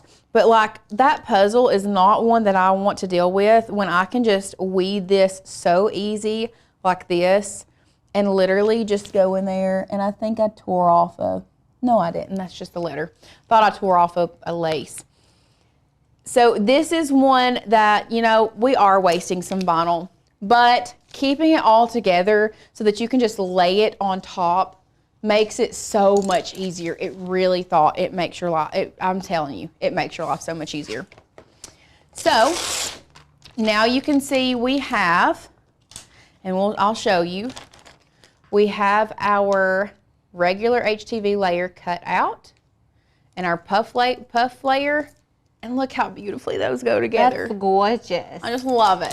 Love it. I love like baseball themed things. Me like too. I love the colors. I like that most of the time it looks vintage. Yep. Like I'm just into baseball. I'm into it. Okay. Just as clarification, the white is going to be puff vinyl, and I'll press it, I'll pull it off the press and show you guys what it looks like before I put the HTV on it, okay? So this is gonna be puff vinyl. This is just regular, the laces are just regular heat transfer vinyl, okay? Is it going to flatten the puff where the HTV is? Wilma? No. Nope. It does not. It's still very beautiful. Very, very beautiful. Okay. So what we're going to be doing now, I'm using my t-shirt ruler. I'm going to cut off the excess. A little trick of the trade is what you can do to make sure you get the center is line your letters up, and I like lining the furthest point up with the furthest point and then creasing your carrier sheet. You can go overhead, Sadie. Creasing that carrier sheet there in the middle, so now you have a middle line to go by, okay? Crafting, yes, sometimes it is just so much easier to waste a little vinyl.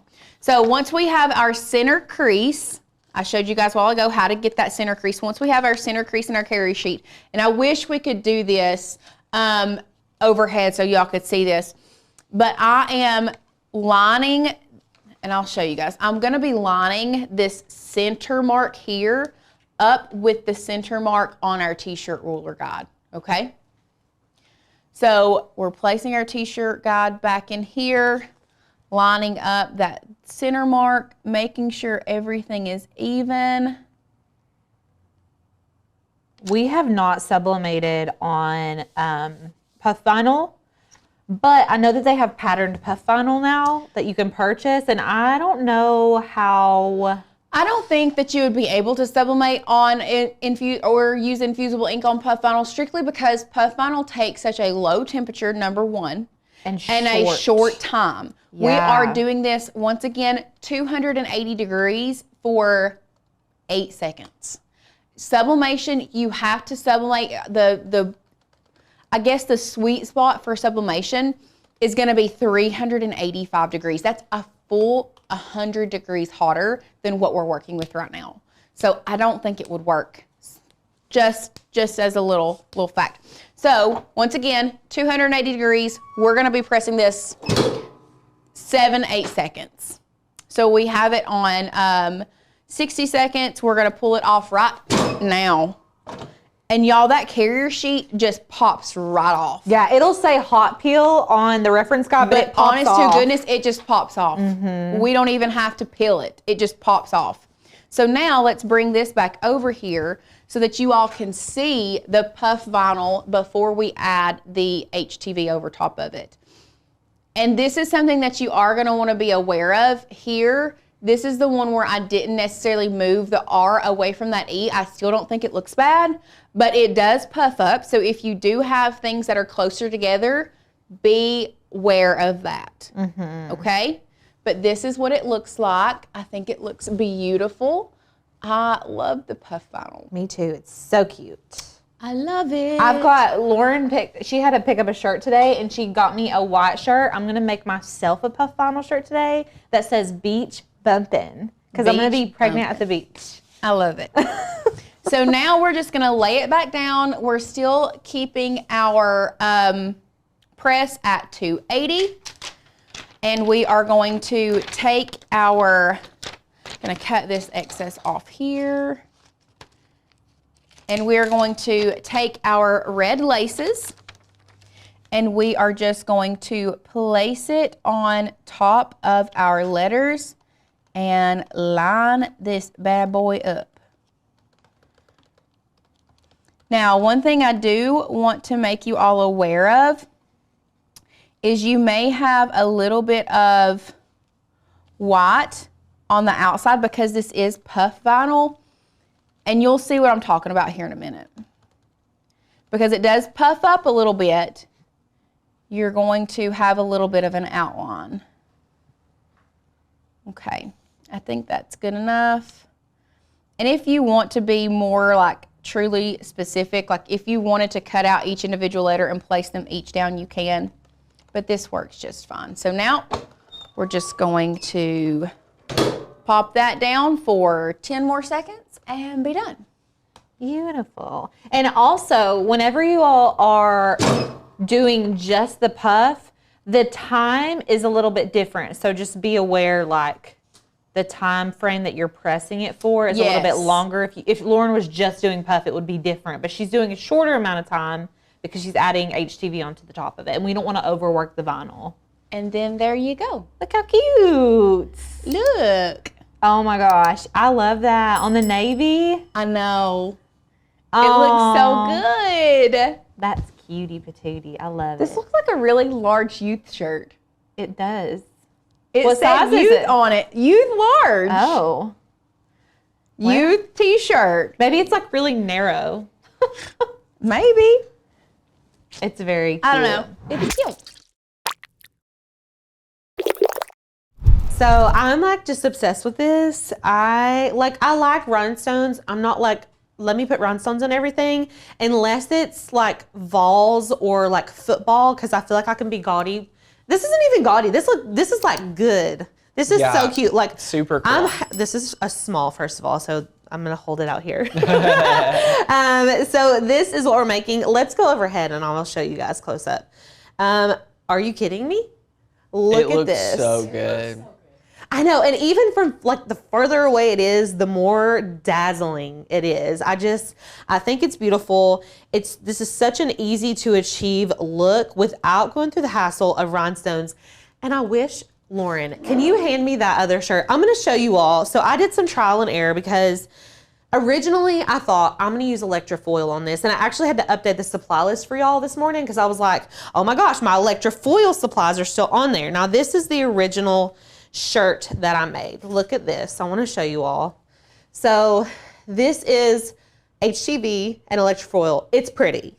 Don't get me wrong. Like, it doesn't look bad. But I just had issues. I'm going to put them beside each other so y'all can really get a side-by-side look at these. So this one, sorry, I'm out of breath.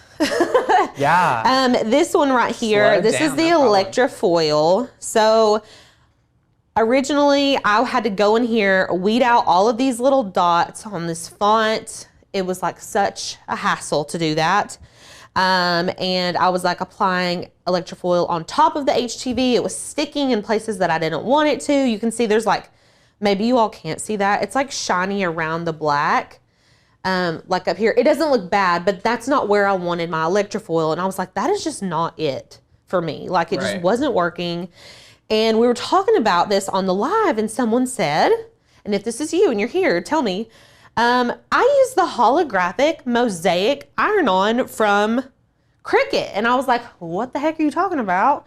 So I got on in the interwebs and I was like, I'm gonna look at this stuff. I'm gonna show you guys what this is right here. It feels so cool. It does. It feels crazy. Look at this. Look, y'all. I'm gonna give you a close up. Okay. Look how pretty. So what they've done here is taken a holographic vinyl and they've cut it into circles. So you can see in the back better the circles. And these give that rhinestone effect. And the reason that we want to use this is because it's just going to be so much easier. Like you cut this like everyday iron on basically. It needs a little bit more pressure because it's thicker, but we don't have to go through the hassle of like, can you imagine going through and weeding out every single one of these dots just to apply Electrofoil on it? No, we don't want to do that. So I'm going to show you all exactly how to achieve this look. So you're going to need the holographic, I'm trying to think of the full name, holographic Mosaic iron-on. I don't know. It's linked below for you guys. Yeah, I was like, it's linked. You're good. It's linked for you guys. And then I've just got a Comfort Colors t-shirt. You can really apply this to whatever type of shirt you want. This is just 100% cotton cropped Comfort Colors shirt.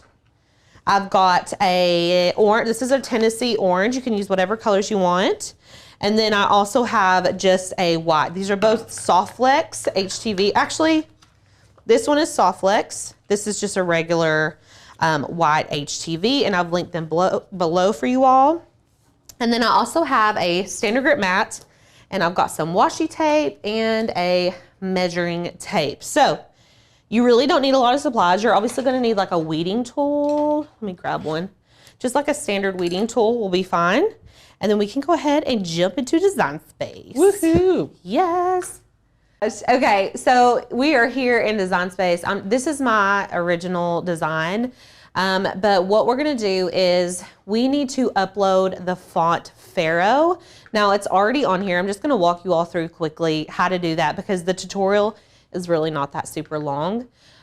So we'll just go to our fonts. This is on the Makers Gonna Learn website. If you're brand new here, we are a membership-based crafting community. And so when you become a member with Makers Gonna Learn, you're gonna get access to all of these fonts and cut files. Let me get this logged in really quick. But today we're using a font called Pharaoh. This is one of my favorite fonts. Do I say that every time? Probably. But I just do. I just love this font. It's kind of retro, which is what I was wanting, like a retro football font. And you can even test out what word you want before you download the font, which is really nice. So you don't have to go through the hassle of like downloading 50 fonts and then just picking one. You can test it on the website before you actually download it. So it's not like bogging down your computer or anything. So I'm just gonna type out what I want, vols. I already know it's gonna look good, but I just wanna show y'all. And then you can see here, we get like a little preview. I love the preview. I know, me too, it's my favorite. So now I'm just gonna download the font. I'm going to double click this zip folder. And then, where'd she go? Here we go. So it's gonna pull into this .otf. I'm gonna double click that and then install font, okay? And now we're just gonna need to go back to Design Space and reload Design Space. So I'm gonna hit View, Reload, and then our font should be in Design Space for us. So I've just pulled in my word that I want, and I'm gonna go up here to my font. Now, if you go into your Cricut fonts, you're not gonna find it there. Your downloaded fonts are gonna go automatically to your system, and then you can just type out the name of the font, and it's gonna be right there. Now, I'm just gonna size it down for the time being, And let's look at our design again overhead. So I wanted to create something that kind of had an outline. So we have 3 layers of vinyl here. We've got an orange layer that's behind our holographic dots. We have the holographic dots layer, and then we have our white outline layer. So back in design space, we are just gonna need to create those layers. Now you can see right here, we have already done that, but all I did was select my text, okay? We're gonna go up here to offset. I'm gonna make, that's a little bit big of a gap. Let's do a 0.15 offset. That looks good. That looks great. I'm gonna hit apply. I'm not gonna click off of it. We're gonna add another offset here. So you're offsetting your offset. Yes. Love it. It's like a double offset. And then what we're gonna need to do is slice the offsets out from each other. So you can see over here, I've got these 2 right here. I've got one selected. You can see it selected over here. I'm gonna hold the shift key down, select the other one, and we are going to hit exclude, okay? And so now we have our, I'm gonna color code them just so y'all can like really see what's going on. Why did it do that? Yeah, send it to the front. Okay, hold on. Let's re-exclude those. Okay. When I select this, it's because I'm excluding it. Yeah. Okay, let's not do that because I don't want to do that. So what we're gonna do instead is slice. I'm gonna select offset, we're gonna slice that out. And then you can see I've got some extra layers I don't need. I'm gonna delete those. Okay, now I can color my layers how I want and it's not gonna turn gray. Right. So this vase, I want it to be orange. I like to keep my stuff color coded because then I know what needs to be cut out of what. While that orange layer is selected, we're gonna duplicate it because that's gonna be our holographic layer. I'm gonna change it to just like a light gray.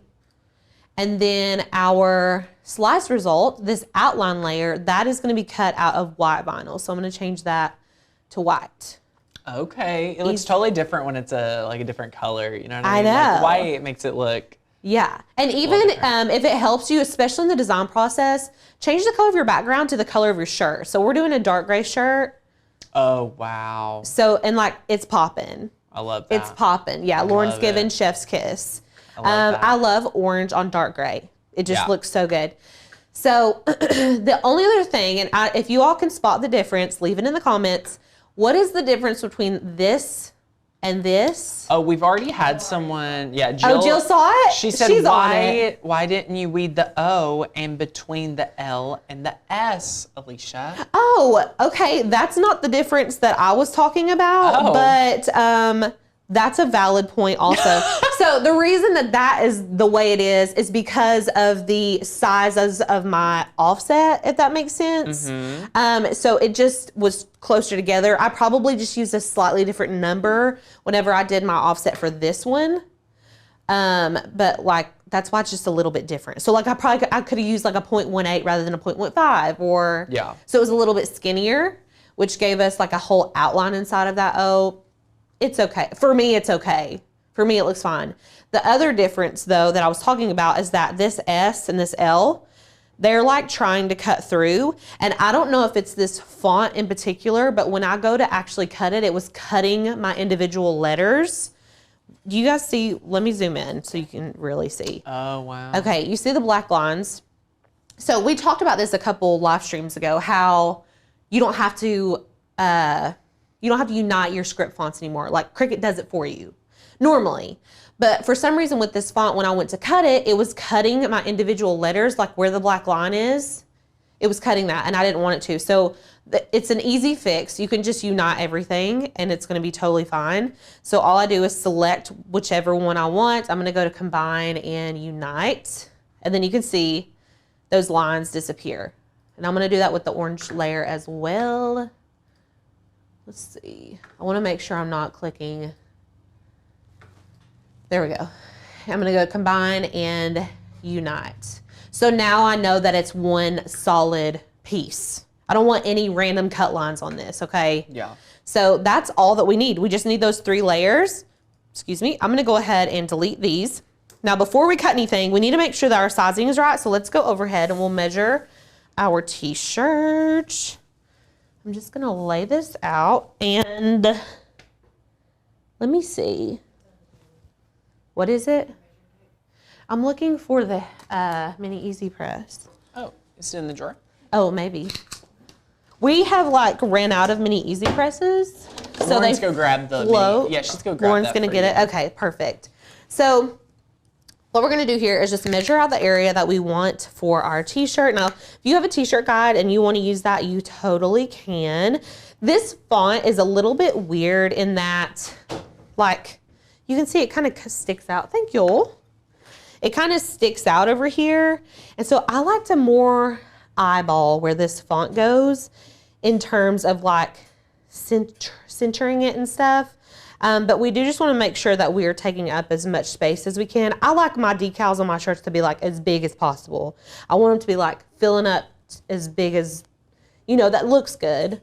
So I'm going to say for this one, you don't want to go too far because, you know, if we go on 14 inches, you've got to think, especially if a woman is wearing this, it's going to go off of the edges. So Well, Cricut, you know, 14 inches for a regular 12 by 12 mat would also be. it would be hard. too big, right? So I'm thinking like 9 inches Cool. will be good. Okay, so let's go back into design space. And I'm just going to select both of these and let's go. It's already at 8.9. Yay. Heck, I mean, we can just round it up to 9 just to be finicky, but we're already where we need to be. And then what we need to do is just go to make it. Okay, so all of this is being cut out on heat transfer vinyl, meaning everything's gonna need to be mirrored. Everything needs to be mirrored. All of our vinyl needs to go carrier sheet side down. So let's go ahead and make sure to mirror all of these. And it's wanting us to start with our white layer. I'm gonna go ahead and select continue. And we are using an Explore today. Let me turn it on. And we can go ahead and put our white vinyl on our mats. We'll scooch this over. Okay. So this is just standard. Just regular white HTV. Yeah, just standard YHTV. I like the soft, I prefer the soft flex when I'm doing t-shirts because it kind of bends and flexes with the shirt, which is what it's meant for. Right. But this works just fine. And it's only the outline anyways, so I'm just going to burnish this down and trim it off. Yes, Go we Vols. are we've won one game. Okay, before I pull it off, I'm gonna make sure that it weeded out correctly because I really don't want to pull it up if it's not cut. Okay, beautiful. Now we are going to cut our orange layer. Listen, y'all, I'm using a little bit of a cracked mat, but it's getting the job done for me. You're doing what?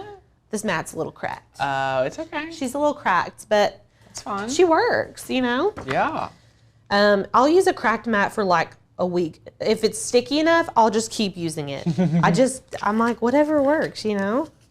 They don't have to be thrown out yet. Okay, I'm gonna go ahead and do this one because we have different cut settings for our holographic vinyl, and I'll show you guys that. Go ahead and slide this in. Okay. Now, if we can go overhead, I'm gonna show you all. You're gonna wanna be careful when you're weeding this white layer, mainly because we're needing to keep the outline. So so you can see it better? Yeah, that's a good idea. I'm gonna pull this over here so y'all can see what the heck I'm doing. Okay. So, I don't want to weed out, and let me start so you all can be like, knowing what I'm talking about. I don't want to weed out the outline. I want to weed out what is inside of the outline. So I'm just taking my weeding tool and pulling up all these inside layers, okay? So we're just pulling this up, and then we're gonna pull up everything around it too.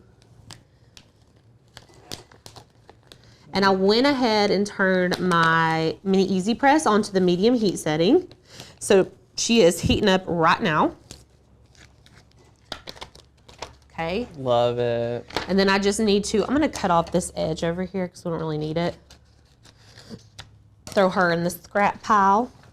And then we're gonna weed out this layer right here. And this will leave us just with the outline. I'm a really aggressive weeder. It makes people nervous, I'm sorry. Especially with HTV, I'm kind of rough on it. Okay, so then you're just left with this. Cute, right? It's awesome. Then we just need our orange layer. I'm like looking for my scissors and they're literally right here. Kim says, my mat is cracked too. I just turned it upside down. I love that. Yeah. Reduce, reuse, recycle, people. Yes. Okay, and you can use a paper trimmer to trim this vinyl as well if you like to keep a good straight line. But we're okay with it this way. And then now we're just going to weed everything around it as well as the middles of our letters. So I'm going to go ahead and start with the middles of my letters. Just the O and the S. Now, what do you think about weeding? Wait, so you weed inners first? I don't have it. I'm not consistent. Really? I will sometimes weed inners first and sometimes I won't. I find it fascinating. Let us know in the comments, do you weed the inside pieces first or the outside pieces? I am definitely an outside piece person. I feel like it's just easier for my brain to comprehend. I feel like that would make more sense. Yeah. To do it the other I think way. it's just fascinating to see someone do it not that way. You know what I mean? Yeah. I'm very much just like doing whatever I feel in the moment. Yeah. I don't feel like I have a consistent way of doing it. Okay, so we're just taking all of this stuff out. Okay. Amanda says it depends. Okay, Gail says she weeds the small stuff first. I'm getting a lot of friends that also do outsides first. I can see why you would want to weed the outside first, so you kind of have like a direction of where to go. Oh my gosh, Do you know what I'm saying? Kelsey hit it. She said outside first because it gives you the quick gratification. Exactly. Denise said it varies for her. Yeah, me too. It definitely varies for me. Lauren, which one do you do first? Okay, Lauren also does the outside first. Because, especially with that outline, outside first tells me the next layer has to stay into the layer inside. Yeah, I love Yeah. it. The outside just, when you do the outside, it just like cleans up so much for you, so you can just like really focus in on what's left. Right, right. Yeah. So Listen, that's cute, y'all. That That's looks cute just really like that. That's good. cute. Okay, so, but we're not done. But wait, there's more. There's more. There's more. Okay, so I want to talk about this vinyl really fast because it doesn't come like this. It comes on a roll, and I don't know where the roll went because this is just like the end of the roll. But it has like a paper, almost like a parchment paper. Wouldn't you say it was like kind of a parchment paper feel layer? Just like you don't need it. Okay, just take it off. I was very confused because the instructions were like confusing. Just take it off. You don't need it. All you need is this layer. This just feels like a really thick HTV, and we are going to be cutting it from the back side as if we were cutting heat transfer vinyl. Now, there are two carrier sheets basically on this. And it'll make more sense whenever we actually go to peel them off.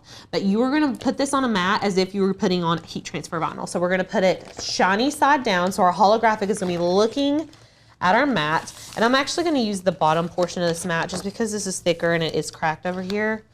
I'm gonna take this, there's like a little piece of tape on here. I thought I turned my easy press on. Let me turn it on really fast. I'm putting it on the medium heat setting. Okay. So not much different than regular HTV. And then I'm just going to line this up, okay? And where it's thicker, it's gonna try to curl up. This is where your washi tape comes in handy. I'm gonna tape this all the way on all four sides so that it's not moving when we go to cut it. So you can use painter's tape, masking tape, whatever you have. Yeah. Washi Just something tape's- to secure it down. Yes, washi tape is just really good for It's not going to damage anything. right, and it's not like super sticky or anything like that. Okay. We don't want this to move, if at all possible. All right. And I did get this at Walmart. Like, we just ran to Walmart and got some the other day. The t-shirt or? The holographic vinyl. Oh, okay. Cricket vinyl. At Walmart. At Walmart. No way. Yeah, and I didn't know this, but Walmart has Caesar vinyl. Yeah, they do. Like, what have I been doing? I always order it from 143. Yeah. And I was at Walmart the other day, and I was like, that's straight up Caesar vinyl. They had it like all on sale. And I was like, what am I doing? Like, what am I doing? I need to get my life together. Yeah. Okay, so she's on here, and I'm just gonna gently braid this down. Now let's go back to Design Space and go to Browse All Material Settings. This is where we're gonna search for holographic. We should have a setting in here. Okay, holographic. There's a lot of holographics, yes. There's holographic iron-on mosaic, holographic sparkle iron-on, holographic sparkle iron-on mosaic. This is the one that I use, the holographic iron-on mosaic. So I'm gonna hit done. This applies much more pressure than just say regular everyday iron-on. And let me show you how I know that. So I'm gonna go back to Browse All Materials. Let's go to material settings, and I'm gonna show you all what everyday iron-on cuts at. So normal heat transfer vinyl is at 113, okay? If we wanted to do the holographic iron-on, it goes at 268. Whoa. So the pressure is way, way higher, okay? So that's why you have to pay attention. Even if I chose holographic sparkle iron-on, we're still not gonna have as much pressure as we need. Yeah. So we're going with the holographic iron-on mosaic. I'm just gonna X off of this, and we're gonna keep it on default pressure, okay? And make sure that your image is mirrored, which we already did. And we're gonna send this through the cutter. Now this is one that you're definitely gonna wanna make sure that it cut before you take it off of the Cricut, because this vinyl is not cheap, and you don't wanna like go wasting a whole bunch of it. I wasted some and it hurt my soul inside. So oh no, my vinyl came up. Let's take that out and fix it real quick. I'm gonna have to tape my corners down because I think It sounded like it got caught on the little it was really thick. the little blade. Sometimes these corners can get caught up, and we'll just run it back through. Hopefully that will keep it down, keep it secured. Okay. I mean, it looks crazy, but it's gonna get the job done. You know what I'm saying? Heck yeah. All right, send it through. Making sure in Design Space I'm on my gray layer. Correct matte, yeah. Correct matte, all of that. Okay, let's see. What this color do you call this? cut. Crystal says she's on the website and there's 3 colors. Okay, I've linked this below for you all. So select the one in the description of the video because there's like holographic sparkle. There's like a couple very similar ones, and there's also square. So make sure you're getting the round one. So this is the Mosaic Circles Silver. Silver, yes. Yeah, Mosaic Circles Silver. Okay, I think that we're good. It's cut. So let's pull it out. And I'm going to trim off the excess because like I said, I want to save what I can because I would like to use this later on too. Now, Alicia, tell me how this is weeding. I'm about to show you because it was like tripping us up a little bit the other day. I was like, is there an extra layer on here? I'm trying to cut this without cutting the design. Okay, I think I can see it. Yes, I can. What's nice is these circles line up, so I can just go kind of straight across here. And have a perfect line. Yeah. Okay, now we're just gonna be weeding off the excess. I'm gonna cut this little guy right here off.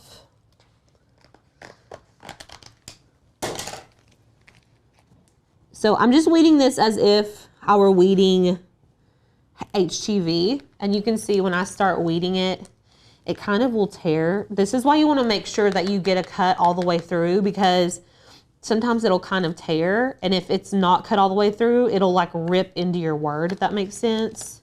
So I'm just going to weed off all this excess here. Being very careful. Now you can see right here, it didn't cut great, but it did cut. I don't know if y'all can tell. Can you kind of tell where it's lifting? Yeah, it makes me nervous watching it on screen. It makes me nervous know. watching over here, yeah. Yeah, so that's why you need to just kind of take your time on this. I'm bad for not taking my time, but I'm going to take my time on this one because I want it to be successful. So Would you say, like, just a few disclaimers, if this was even the easiest thing to cut and weed, you would not want to do an intricate image. Does anyone know why? If you did a small, intricate image, you wouldn't even be able to tell that it's rhinestone. Right. So notice, we picked an image where it's thick. We can see all the, the different layers and levels and things like that. Super, super important to be aware of that. that's a good point to make. And so I feel like this cut relatively well. It could have cut a little bit better, but you can see that this material is kind of, obviously, like, the pressure needed to be much higher than normal everyday iron-on. And so if for some reason I felt like it didn't cut well, I could have sent it through the cutter one more time and it would have been perfect. But it cut mostly how I needed it to. But I am still going to be very careful. And Crystal, if it's sold out at Cricut.com, guess what? We have it linked for you down below at Walmart, and it's in stock. And they may even just like have it at your store. You can run and get it. Yep. That's why I like using the Walmart app, because they'll tell me like what aisle it's on and everything. Yes. Okay, so we're just taking all this off. It takes a second.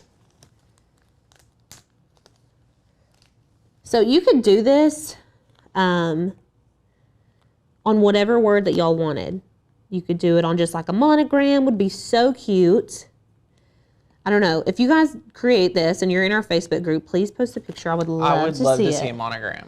Yeah, a monogram would look bomb.com. I'm going to use a pen tool to get in the middle of this out right here, because for some reason So Donna says, which is better, cutting a second time through or adding more instead of default pressure? So Donna, when you're at the option to choose more pressure, here's what you need to know.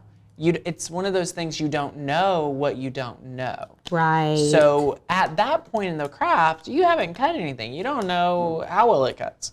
So with that in consideration, I would say I would rather cut it at regular pressure, test the weeding before I unload it, and if necessary, give it a little bit more, just let it cut it through once again. Yes. And then the next time, if you just want to go ahead and add more pressure, you can know like, oh, I'm going to need more pressure. And if you need to adjust that cut setting, you can go into your material settings and adjust the cut setting too. Yes. And that way, next time you go to cut it, you don't have to add more pressure or have to cut it twice. And again, with these thicker materials, you want to be careful to make sure your blade is, fresh and clean, and there's no debris on it and things like that.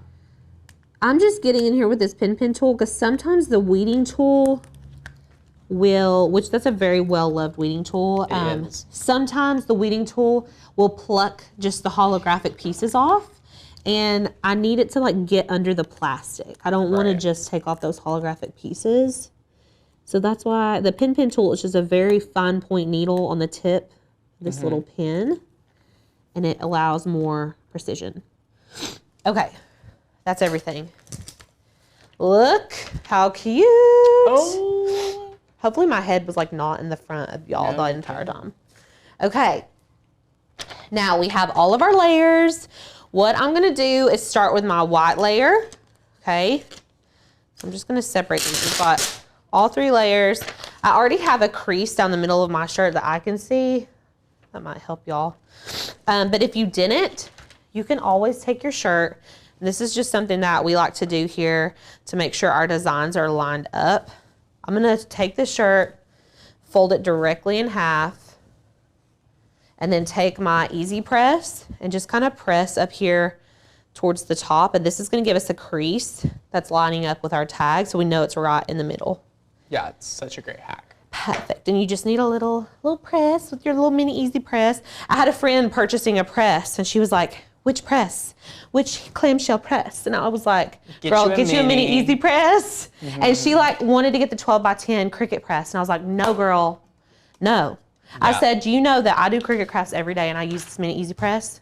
It's hard 9 to out of 10 explain to times. people that It are is. new why the mini easy press is goals. She ended up getting a 9 by 9. I talked her down to a 9 by 9. But I was like, do not get a 12 by 10. Granted, I have not used a 9 by 9 in so long, but I would haven't use, either. okay, I'll retract. I think we're all here in the office blessed by our clamshell. We are blessed That with we'll clamshell. just turn it, I mean, our clamshell, y'all, it has like an extension cord on it. It's got a It's on a rolly It's on cart. wheels. So we love the clamshell. Right. I used to use the 9 by 9 so much before I got the clamshell. Did you? Okay. Oh, well, yeah. Then she probably made the right decision. I think so. Because she was like, the mini press just seems so small. I'm like, girl, well, what are you making that so big? You're making onesies for your sister. I'm like, I got you. You just need a mini easy press. But anyways, she didn't get a clamshell. She did end up getting a 9 by 9 press. So that was probably the good happy medium for her. She'd been using like an old iron and it had holes in it and it just was not working for her. So, okay. And I'm so glad you were on the coaching call. We're so glad that you got coached today. Yay. If you're not in Inner Circle, you're missing out, y'all. Oh yeah, for sure. Okay, I want to give you guys a little tip if you decide to do a vol shirt with this font. Because this tail comes out here, when I'm picking my middle ground, I do not measure that. I know that sounds weird, but what I'm saying is I like to fold my designs in half. So this vols, I'm gonna fold it and crease it right here in the middle. And look, normally I would say take it this end to this end and then crease it. But where that tail is just kind of like an extra little swoop on the end, I'm not going all the way out there. I'm just kind of creasing it right down the middle here. And then I'm gonna line that up with the middle of my shirt. We're gonna do 3 finger widths down. If you have a t-shirt guide, go for that. Go ahead and use that. I just do 3 and it's fine.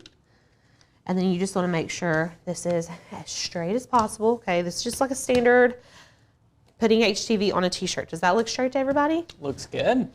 Okay. Okay, and then we're just gonna take our little press. I've got it on the second heat setting on the mini easy press. And then you can tell when it adheres that they're almost like bubbles underneath there. Or it like takes the shape of the texture of the shirt, really, whenever you apply heat to it. So we're just gonna apply My that. favorite tip when applying heat transfer vinyl is just to make sure that the bubbles are, you'll see like a little bubbles and that shows that, that vinyl is just attached to your fabric. Yeah, and we are gonna do a warm peel, which means that we're not gonna let this cool down before we take it off. So right when you get done ironing it, you can just slowly peel this up. Now you don't wanna peel it up fast because if there are portions that have not adhered to the t-shirt, they will pull up and the vinyl will stretch, causing your design to look a little, iffy. But we've got just like that, beautiful. And then I'm gonna go ahead and do our orange layer. Now we can kind of use these little middles to help us line up, as well as our outline. We just wanna make sure that our outline is even all the way around. There used to be a Cricut influencer, and I don't remember who it was, that used to say if you're doing layers, I never understood this. If you're doing multiple layers, like in a regular press, if you're pressing 1 layer, it would be 30 seconds. Yeah. And you're doing 3 layers, she would pretty much divide the 30 seconds between all 3 layers.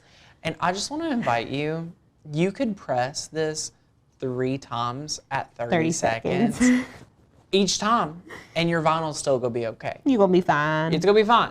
Don't think about it too hard, y'all. Yeah, so just get it attached, and that's it.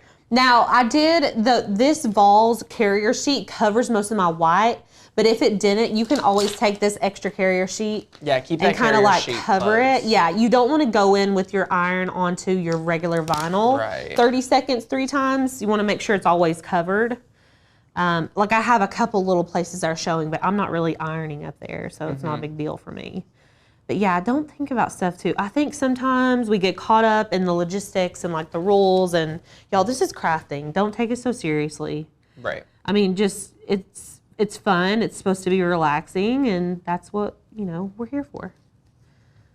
So peel that up carefully. Beautiful, cute on its own. Cute on its own, but we're gonna razzle dazzle this, okay? So now you're just gonna need to line this up on here. Okay. This one takes more time to line up. Yeah, this is like the one. Yeah, this is what you want to spend the most time working with. Okay. And it's not super sticky, so you can kind of adjust. All right. And then we're just going to go in and apply our heat. I wish I could tell you all the best way to know that it's adhered, but honestly, I'm just going to press it on and then kind of lift it up and test to see that it's adhered. That's the best way that I've done it. Well, with new material, that is a little trickier. It happens. Right. And it's so thick. It's hard to Yes. So it takes a little bit more time and pressure and heat, but I didn't turn the heat settings up or anything like that. And it does not work on a it does not work on a hot peel. So you kind of have to let it cool down, but not all the way. It was like a medium peel or like a lukewarm peel. Let me see what happens. Yeah, if I start to pull this up, it's trying to pull up my little holographic guy. So I'm going to let it cool for just a second.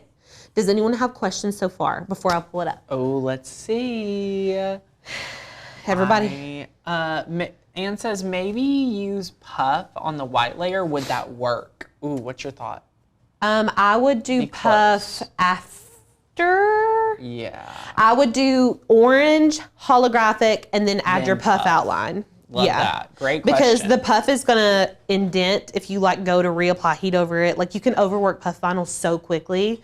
I would not do it. But I did think about adding this this rhinestone to the puff, and I thought I'm gonna try that another day because I wanted to do like a basic tutorial, but I think this would be really fun on puff.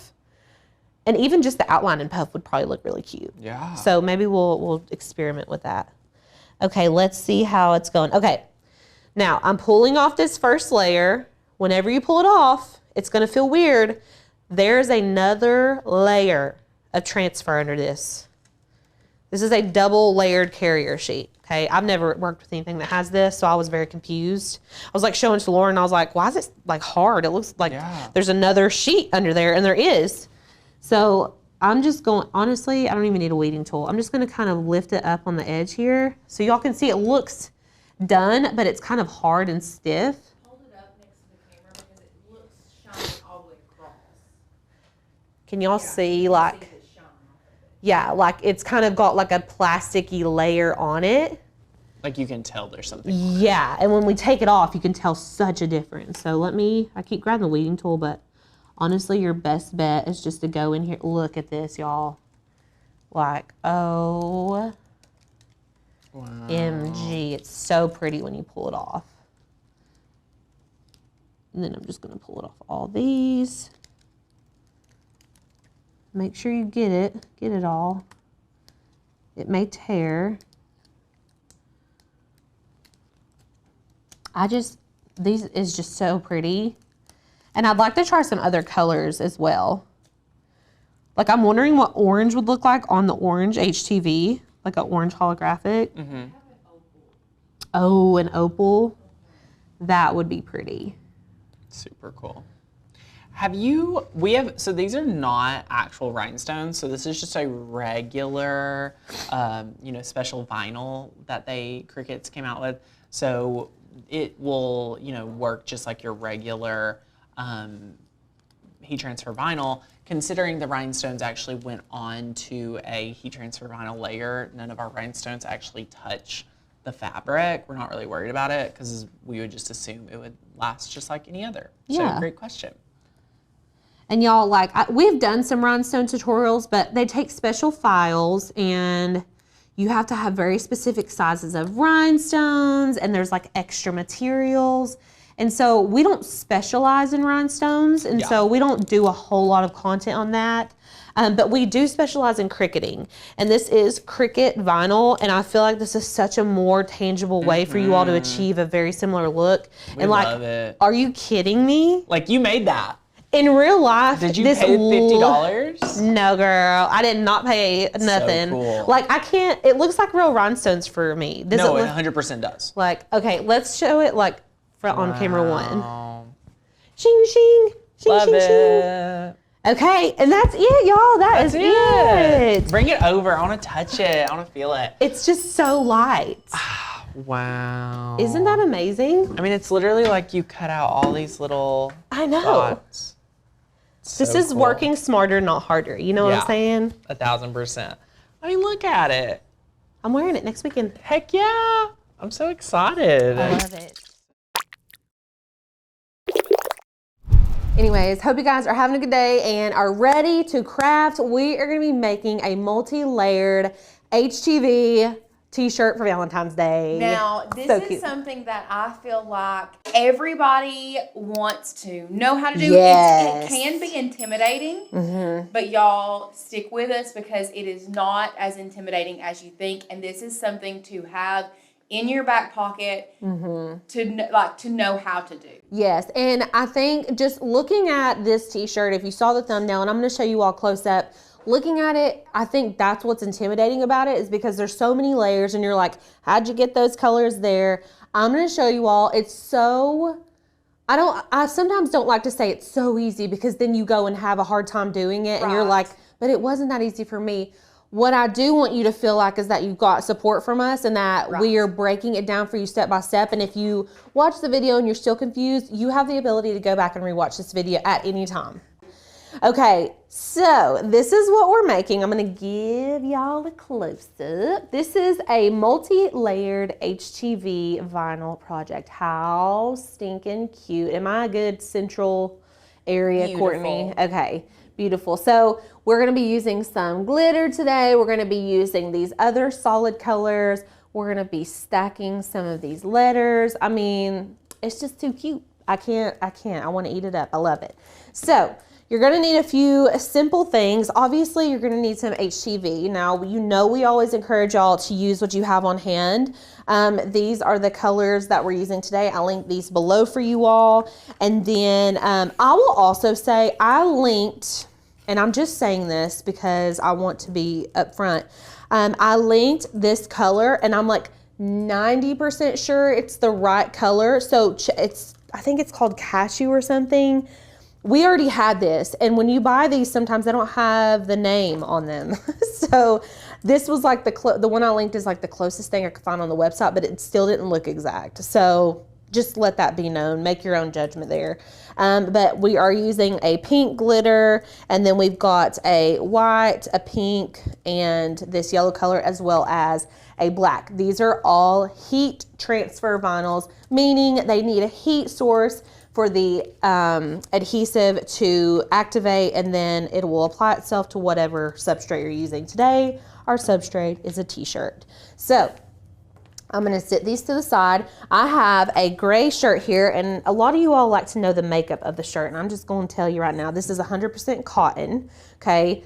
It needs to be washed, especially cotton if you're gonna be putting HTV on it. If you apply HTV to a 100% cotton shirt and then proceed to wash it, it will shrink your vinyl up, okay? It will shrink your vinyl up. It's gonna look lumpy. It's not gonna be cute anymore. So you want to pre-wash. I know there's like speculation on it's not really that big of a deal. If you're using a material that's like, I would say more of a synthetic material is not as important. Right, Wouldn't you okay. agree? Right, but my question, or one of the things that you do need to be aware of, I would assume, is some cotton shirts will say on there pre-shrunk cotton. Yes, that's a So good if point. it's pre-shrunk, if it says that it is specifically pre-shrunk cotton, then I think you could be okay with getting by with not washing it. But Alicia is 100% correct. If it is, if it just says 100% cotton, it's not pre-shrunk. Cotton will shrink once you wash and dry it. Yes. So you do need to try to wash your cotton shirts so that when it does shrink, it doesn't like wrinkle your vinyl up. Yeah, and it will ruin your shirt. So like it'll be really cute before you wash it. You'll wash it and you like don't want to wear it anymore because it looks weird. I got a really cool Mickey Mouse shirt for Disney World and washed it and it ruined. And it was like, I was like, what the heck? But it was from Etsy. So someone hadn't pre-washed their shirt. And I was a buyer, so I was not happy. You didn't even make it. Yeah, I didn't make it. I was a buyer. This was in 2020 before I used a Cricut. So anyways, make sure to pre-wash your shirts. If you're still unsure, if it says pre-wash and you don't feel comfortable, wash it anyways. Who cares, you know? So this is just 100% cotton shirt. I do have a lint roller. You just like to have a lint roller laying around your craft room. It's just one of those things that's a necessity. I don't know what's on here, but I tried to get this off. It's like a fuzz in the material. Oh. So got my shirt, got my lint roller, my HTV. You're gonna need a burnishing tool. I'm using a Cricut Mini Easy Press because you know that I swear by these for all of my HTV needs. Honestly, who needs a heat press? Not me. I'm gonna use a Mini Easy Press. Especially for t-shirt projects, that's just my personal preference. A lot of people really love the bigger Easy Presses. Listen, that's your agenda. If that's what you wanna do and that's what works for you, go for it. I feel like I get more precision with my Mini Easy Press, and that's why I love it so much. So that's what we're gonna be using. I do have a standard grit mat here for our HTV. That's typically what we use. And then I have a heat mat, okay? I never knew how much and how important these were. I thought it doesn't matter. It doesn't matter, I can just iron it on there. These help so much. I wish I could just like show you a comparison, but just trust me, these work. These are like, do what they need to do. So if you don't have one, you can still complete this shirt, but a heat mat is helpful. You want. Okay. So this image is on our website, and I want to say it's called Fry. Let's go. Fry what, Courtney? Fry cartoon with Stanley. Fry cartoon with Stanley. There you go. Like 7 more coming out next year. Y'all, there's 7 more coming out, and they're like, what? We've got shamrocks, disco balls. We have people saying it's a girl, it's a guy. We have peeps. See, some people thought it was a guy. See, thanks. Yeah. Okay. Anyways, listen, before we go look for that file, I just need to take a moment. If you're making Valentines, I know our scratch off Valentines were amazing, but if you're like a print and cut girly or guy, look how cute these are. We just put these on the website. Surprise for Valentine's Day. Surprise. I'm obsessed with these. They fold into little records. Super easy, y'all. We don't have a video for them, but you can make these so quick and easy on your own. We might need to add one in. Do what? I said yet. We might need to add one in somewhere. I know. I'm like, should we? I was gonna make a TikTok about it, but our little Sadie's sick today. She's out. She's our TikTok girl. We added these, and then we also added these. We do have a tutorial coming on these little handwriting print things. Okay, so those are brand new. Just want to show you guys. So what do we say? Fry with Stanley, fry guy. French fries. Oh, I knew Carol would love those handwriting, those files that we've added too. Oh, yes. She said, OMG, I haven't seen those handwriting files. Yes, they're very, very cute. Also, I think our fry person, I just think it's just a fry baby. Just a fry A fry person. babe. A fry babe. It is a fry baby. It does feel like a fry baby. Yep. It's not a girl, it's not a guy, it's just a fry babe. It's just a babe. Okay. So now that we've determined that, we're going to download this. So just hit the little download icon. It's going to pop into a zip folder, which we're going to open up. That's going to unzip our file. And then you can see here, we have an SVG, which is a cuttable image. Now, if you wanted to print this image, you would just have to flatten it.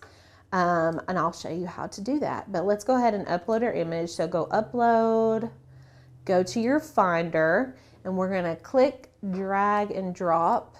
And then we're going to upload. And so now we have it right here, and we need to select it and add it to our canvas. And he's a little big. He's big there, big boy. Anyways, so we got our French fry person in here. Now let's go get our font. This is one of our new-ish fonts. It's called Funky Record. It is adorbs. So I'm just on our website. I'm going to go to our fonts. You can type in the font. Also, anything that I'm mentioning is linked in the description below for you all.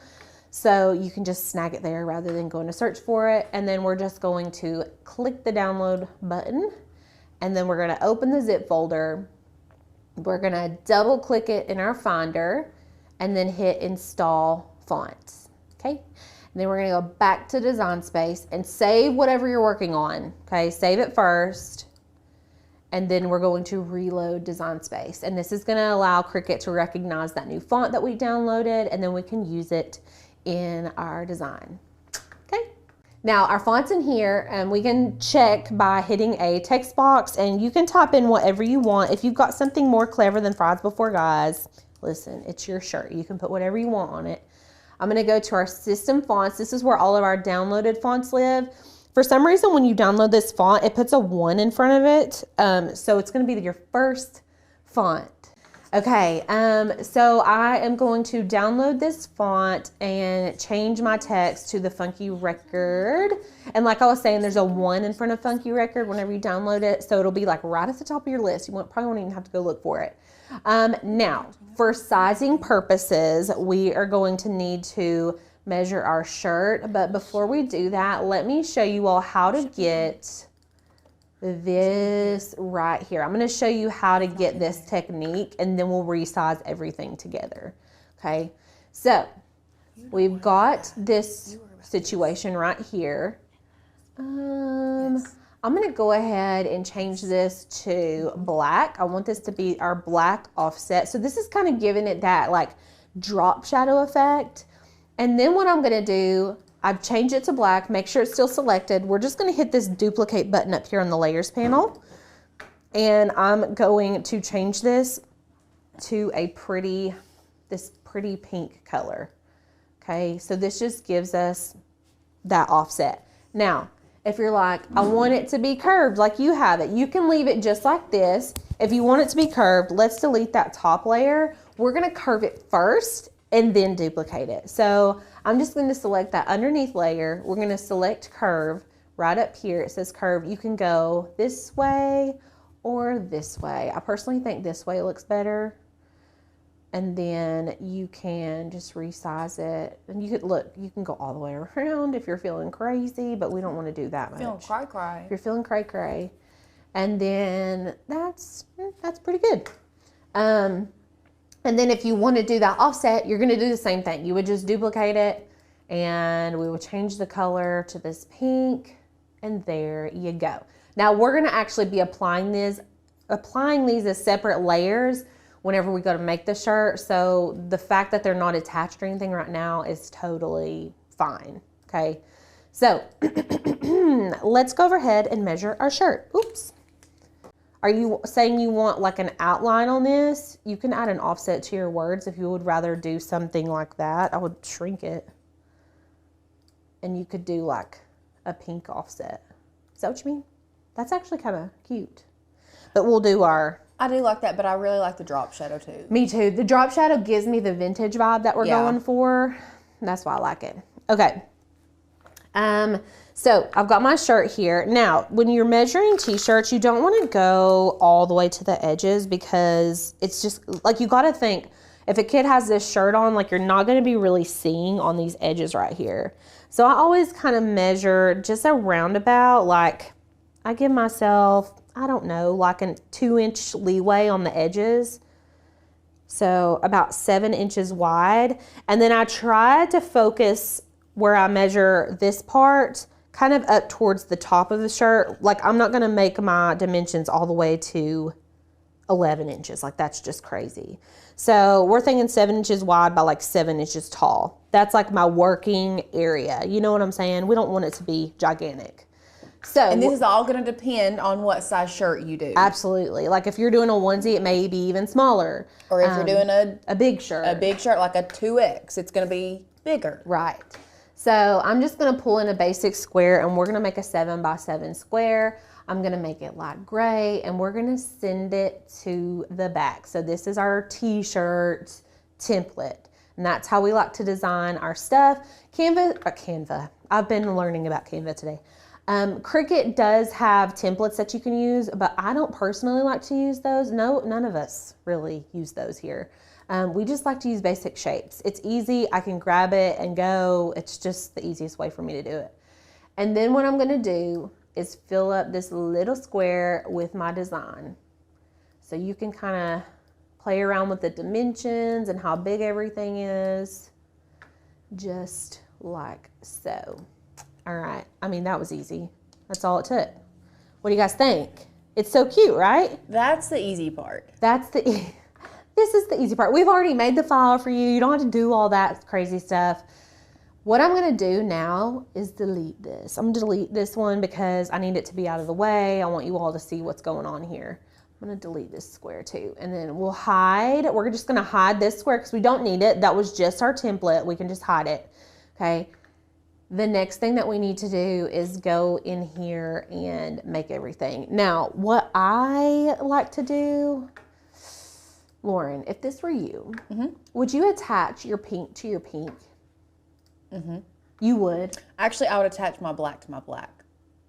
I'm thinking black to black, but not pink to pink. No, because I would not don't attach know pink which to pink, but I would attach black to black because I would start with my black layer and build Yes. from there. Yep. So I would attach my black drop shadow of my words, and I would attach the black layer of my SVG. Yes. So we're going to attach just that drop shadow. And then don't select this because that's the whole French fry, okay? Hold your shift key down and we're going to select just the black outline of our French fry, okay? Let me make sure. Okay. So we just want this. Now look, this is our black layer because if I hide it, it goes away. That's creepy. If it goes away. That is creepy. That's creepy. So we just want this layer and this layer. So what I like to do is select one layer, hold my shift key down, and then select my other layer. I'm gonna attach my blacks together. So these are just my black layers. Why did it do that? I know why it did it. Let's undo it. Because it's still attached. Yes. You have to detach it. So we're going to, it's grouped, first of all. I think it's just grouped. It's just grouped, which is weird that it did that because it's just grouped. Normally it's if it's attached it would do that, but anyways. It's okay. Ungroup your French fry first and then go and grab that. We're gonna hold the shift key down, grab that black layer, and then we're gonna attach. And then it looks normal. Yeah, so it should look like this after you've attached your black layers. If it does not look like this after you attach your black layers, you've skipped a step. Now pull the black layers away from it so they can see what it looks like all together. Okay, so that's see? what your black layer should look like. Yep, so we're gonna be cutting all this out together. This is gonna be our coloring book. This is our guideline. We're gonna fill in the blanks, okay? That is a perfect analogy for this, is acting like your black outline. That is your coloring book, and you're gonna add your colors to your coloring book once you're done. Yes. So, and I'm gonna show you guys why you need to lay your black layers down first, because I didn't. I'm gonna show you why you should here in just a second. So everything's been sized. When you're making shirts, make sure you're checking your sizes. Put a sticky note on your Cricut if you make a lot of shirts and you need to remember. I'm bad for like just making stuff and like literally not even sizing it at all. I just make it. I think yesterday me or Courtney one did that. Or Courtney, it was a card. She made a card. She's like, I didn't even resize that. Luckily it was the good size. It just worked out for us. But so I need to change my default mat size because it keeps bringing them in as 24-inch size mats. I'm going to change these to 12 by 12 mats, but you can see here every single layer every single color is on its own mats, okay? The reason that we did not connect these pinks is because I don't know when I'm gonna do that pink layer, if that makes sense. I guess I could have technically done it first. Well, so what would have probably ended up happening is you would have ended up cutting away the words from Like the fry. separating it. Yeah, that's why I was thinking I'm just gonna leave it separate. It's fine. So I have put everything on a 12 by 12 inch mat, but we are using heat transfer vinyl, which means that we're gonna need to cut our vinyl from the rear side because the carrier sheet is on the front side. So when we apply our HTV to our mat, we put it carrier sheet side down or shiny side down a lot of times, and then we cut the image out of the vinyl side. So I need to mirror my HTV. You always mirror HTV. Okay, so you can just go through here and select mirror on each of these before we go to the next screen. And then I'm just gonna start up at the top. We're gonna continue. And I'm using the Explore 3 today, and we're gonna be cutting this on everyday iron-on. Now, not all of these are everyday iron-on because one of them's glitter, so make sure you're paying attention whenever you're cutting. But we're gonna start with everyday iron-on. I'm just gonna move my shirt and get our standard grip mat. Okay, and we're starting with white. So you don't need a lot, honestly. Like, I've just got this scrap piece here. I'm just gonna line this up to the top. So in Design Space, you can see that it's cutting on this, you can see that it's cutting on that top left corner. Typically that's where it cuts, but really you can move it. Like if you needed to move it to a different area, you can move this anywhere. But since it's on that top left area, we're gonna put our vinyl on the top left area, and we've got it shiny side. I don't know if y'all can tell if that's shiny. Shiny side down, okay? And our image is mirrored. So then we're gonna feed this into our cutter. Do I have my iron on? I'm gonna go ahead and put my iron on the second heat setting. Oh, it made a weird crunchy sound when it went through. I know. Why'd you do that? Okay. I'm just cutting off the area where it cut, you guys. You can't see it, but I can. You have your glyphs for each font already in like Silhouette that you can just choose from, that you don't have to copy and paste from your font book. Beautiful. Dang, Silhouette knows what's up. But I'm trying to see where you would go to curve your text if you do curve it. Okay. Okay, if she knows how to good, curve, okay. I don't, but then what you would do once you're in Silhouette, you would just take your black outline of your fries, and if you do the drop shadow of the curved text, you would create compound path for those two. And then that would keep it all together, and the rest you're still just gonna cut separate. Yes, beautiful. Okay, I am putting my black, this is my black layer, shiny side down, lining it up. This is our bigger layer. You pop it in on an, Are y'all talking about Silhouette? yeah, so if you are using a Silhouette, you choose your shape. So you would like put an oval around or a circle around your image, and then you pop that text onto it, and it snaps to the, and it actually snaps to any shape you want. So you could have like a zigzag. Yeah. You can like actually go in and draw a curve, like very much like Illustrator. Yeah. You draw your curve and you snap your text to that line. Honestly, Design Space was one of the first places where they had like a curved text feature. Right. Which made it so easy. But then you're limited to your shapes too. But most of the time people just do the arch shape. But before it was always, you drew a shape and then you would snap it to the line. Okay, we're about to cut out the black portion, so that's gonna take a minute. Excuse me. I'm gonna weed my white while that's going. So we're weeding off everything we don't want here. Okay, so we're not weeding out the design, we're weeding off the excess vinyl. This is an awful weeding tool. Should have grabbed my Maker's Gonna Learn one. I think I see it right back here. Also, yes, you always mirror your design if you are using heat transfer vinyl. So if you are not using heat transfer vinyl for your project, and maybe you're just creating the sticker to put on something else, you're not gonna have to mirror. But if you are using heat transfer vinyl, you do have to mirror every single portion of this, every single color. I want to use this little moment to show you all, if you want to do this on like printable vinyl, if you wanted to make stickers, how you can flatten it and print it. So what I'm gonna do is open up a new window. Did you guys know you could do this? Go File, New Window, and you can just open up a new thing. So I'm gonna go to My Stuff, and we'll just make a new project because I don't want to interfere with my cutting process. And I'm gonna upload that image again. So we're just gonna add our little French fry baby to our canvas. Oh. Okay, girl, Courtney just had a great idea. Courtney says we should change him to blue. I'm glad we had this talk about if it's a girl or a boy. So if you want it to be a boy, It can be whatever colors your heart desires, okay? Listen, we're going to have 3 girls. You can make a whole little sticker sheet of these and it would be so cute. But if you wanted to do blue or whatever color, you can go over here to your layers panel and alter these colors because this is an SVG. Now, there are ways around it with a PNG, as Lauren has showed you all before. But let's say we wanted to have a blue. no, not that blue. Go to advanced. We want I like like that blue. a vintage pale blue, right? Yeah. Cute. Okay, for the other part, I'm going to select this one and go a little darker. A little darker. Okay. That's Yeah. cute. I Let's like. zoom in and look at our French fry guy. Oh, I like him. Him's cute. And then, I mean, listen, you can get crazy. You can do whatever colors that you want. Let's try purple. Not that one. Oh, man. Ah! What'd you just do?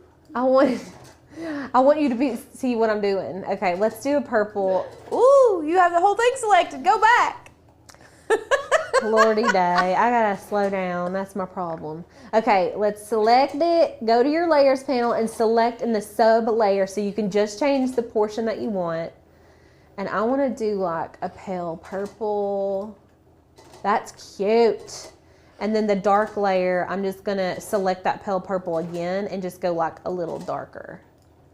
How cute! That's cute. I'm obsessed. Okay, and listen, It kind of looks, do you remember, I can't remember what commercial, but it was like a retro commercial where it was like a gang of little cartoon characters. I feel like I've seen what you're talking about, but I can't put my finger on it. That's what that looks like. It's so cute. They need to be a mascot for something. Yes. Okay, can you contour out the eyelashes? I don't think so because they are... They are attached. I mean, you can slice them out if you really wanted to. Which layer are they attached to? The black layer. Uh-huh. And you'd have to zoom in and like slice. I'll do it for you. You want me to Do do it for you. I'll do it for you. Anything is possible if you put your mind to it. Okay, you this is just what I would do. believe. If I didn't want eyelashes, if you don't want eyelashes because you're making a boy, even though men have eyelashes too, I'm just saying. To contour out the eyeballs and then contour out everything but the eyeballs. Okay, Courtney says that we should contour out the eyeballs and then contour out everything except for the eyeballs. Okay. What? I know what she's saying. I'm going to show you guys Okay. how to do this, okay? First of all, we need to go start from the beginning. Because I don't want to confuse you guys. Okay. Okay. Let's say that you want to contour out the eyeballs. The eyelashes, not the eyeball. We want it to have eyeballs. We don't want the eyelashes because we're creating a boy. What I would do is ungroup it, first of all. And then this is the layer, right? We want to duplicate it, right? Oh my gosh. And then here, I'm just going to duplicate this one again just to make it easier. And then we're going to contour out everything. No, that won't work, Courtney, because the lashes are connected to the eyeball. They're connected. Yeah, because then you're gonna just slice them off with an oval. Well, that's what I was going to do from the beginning. I see what you're saying. Okay, okay. So let's go. Should I just click on them here? That looks so weird. Hold on, everybody. And then I need to slice them out with an oval here. That's your idea. Okay.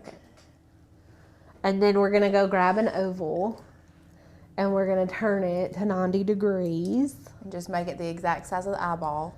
I'm gonna change it to a guide. This is gonna allow us to see what's behind it. And I'm gonna zoom in even more. Okay, and I'm gonna unlock it because it's not a perfect oval and I need to make it wider.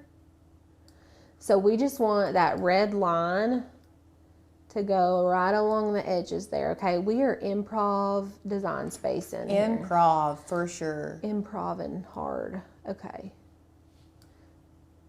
I think it needs to just rotate a hair here. Can y'all see what's going on? Are y'all picking up what I'm putting down? Yes. This is what you, okay. Yes. I'm going to shrink it up just a hair. All right. Then select the guide. And slice. And slice. Now watch. Okay. And then you can just duplicate it. Duplicate it. And look, there you go. You got two boy eyeballs. Two non-eyelash eyeballs. Two bald eyeballs. And then, yeah, you would have to contour out these eyes again. No eyes. No eyes for you, sir. Is that right? Yeah. Yeah, boy, cowboy. That's a cowboy right there. Aye. But then you have to get it lined up with the layer behind it. This is why he should just have eyelashes. And then you can, and that looks pretty good to me. I'm just going to attach it, and there's my little man, okay? He's cute. Now get rid of the black layer of that purple, or the blue one real quick. Okay. And pull him over. And see if he... It's gonna have holes for the eyelashes. Oh, we didn't think about that, you guys. Darn it. Oh, we were so close. So close, yet so far away. I can't do it on a live stream. But if No, I figure it out after the live stream, I will. Because I will. I can figure it out. I gotta use my brain. Okay, and I don't want to get off track too far. Yeah, we can't get off track. Anyways, if you want a boy one, you can get the outline there. You know what I'm saying? Okay, I'll make a little, I don't know. Let's just carry on. We'll just carry on with our other stuff. Back to the other window. There you go. Okay, our black is cut out. Before I remove it, I'm going to make sure that it cut by just taking my weeding tool and like peeling up some of that vinyl. It did cut, so we're going to remove this. I'm going to go ahead and take the vinyl off, and we're going to keep cutting. I like to cut while I'm weeding, so like to keep the process moving. And Cricket is telling me to cut my French fry color now. So remember, shiny side down. Excuse me, shiny side down. Make sure to burnish it really good so it stays where it needs to. Also, by the way, if you are lost, please don't feel lost. That was even very involved for us, and It was a side tangent. Yeah, it's a side tangent, and we're back to layering HTV. We're back. The easy part. Oh my gosh. Like, chop, chop, you know. I don't like to sit there. I already don't like to go get my nails done. I'm like, I just want to have them done. I don't want to get them done. You know what I'm saying? Okay, I'm just cutting off the portion. I know I cut really good straight lines for you guys. You do. Beautiful. I know. I'm really good at it. I'm like impressed by your straight line cutting. Okay, this is our pink layer. This one's white on the back, but it's still heat transfer vinyl. This is Caesar Easy Weed. This pink color, I don't know where it was from, but it was not working good. So I'm hoping and praying this Caesar Easy Weed is better. I just got it in the mail today, so it's fresh. Everyday iron on. So fresh and so clean. It is. I'm gonna go to edit. Do you all see, this is personal preference. I always like to cut everything like right in this left corner. I'm just like that. I'm gonna move it and hit done. And we're gonna cut this on everyday iron on. And then we're gonna load it in. While that one cuts, because it'll take just a second, we're gonna go ahead and weed our Frenchy fries. Okay. This also reminds me of Pals. When I said Frenchy fry, this kind of reminds me of like the Pals vibe. Well, not everybody here knows what Pals is. Pals is a very East Tennessee thing. It is. They have, if you're from East Tennessee, and if you ever visit East Tennessee, it's the big building with a giant hot dog and a giant cheeseburger and a giant drink on the front of it. We love our Pals. Oh man, it's so good. Listen, my mom, she turned 50 this week, and she loves Pals. She goes there every morning. I didn't know that they didn't have gift cards. They only have Pals Bucks. Pals Bucks. Yeah, so you give them $5 and they give you 5 Pals Bucks. Yes. They're $1 a piece. Do you receive change in Pals change? Or do you receive actual change? No, I think back? you just receive actual change. Oh, okay. I was just curious. I didn't know they had their own exchange. Somebody on here said, love me some cheddar rounds. You better believe those cheddar rounds slap. The cheddar rounds? I'm trying to think. Lauren directed me to a place over in good old Bean Station. That's right. They have them. You can purchase them. Yeah, and I did, and they're literally the same They're thing. the same thing. They're And the it's black right by my market. house. They're the black market cheddar rounds. I am cutting off the excess of our black, and I'm gonna go ahead and weed out the big general area, but be very careful and mindful on your black of where you are weeding, because we don't want to weed out the wrong thing, you know? You want to be really mindful of that. I like to also break a section sometimes just to like get started. And so it weeds a little bit better. And you don't have to weed on the mat. A lot of people like to weed on the mat. It does help, like it would help right now, but you can weed off of the mat if you need to. Okay. This is our light pink. Now we've got to make sure, since we're going to our glitter, that we're changing to glitter iron-on. Let me move all my stuff out of the way. Okay, I'm going to use this corner. And glitter's the same. You're going to put it shiny side down. The glitter's going to be facing down towards the mat. If it's really thick and it's trying to curl up, you can use painter's tape or masking tape to hold the edges down, but you do want to burnish it really well. That way it doesn't move when it's cutting. And then under our browse all materials, we are going to type in glitter and go to glitter iron-on. Okay, glitter vinyl is different. We need glitter iron-on this time because this is HTV. Okay, and then we're gonna send it into our Cricut, and that should cut. And we can just keep on weeding. Does anybody have? Okay. I was holding my breath. So for some reason, my freckles didn't cut out on this shirt, and I was like determined to get these freckles to stay this time.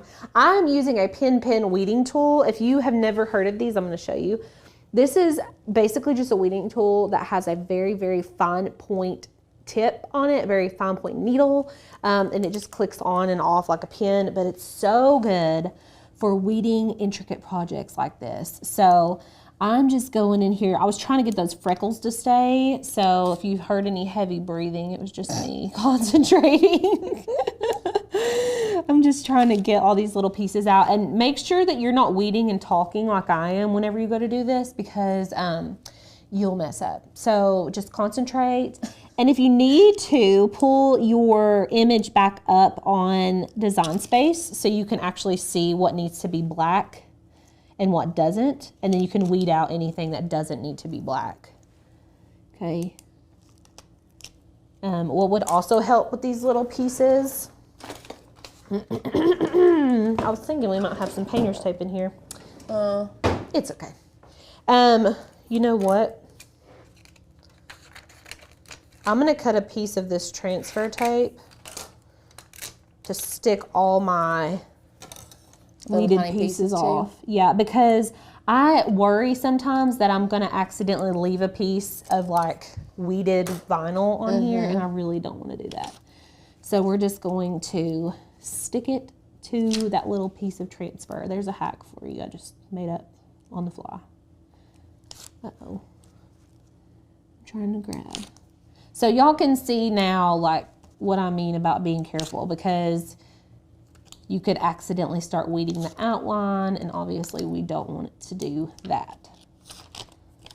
And when you get to the cup, that's when it's real finicky. Pay special attention to the cup. Okay.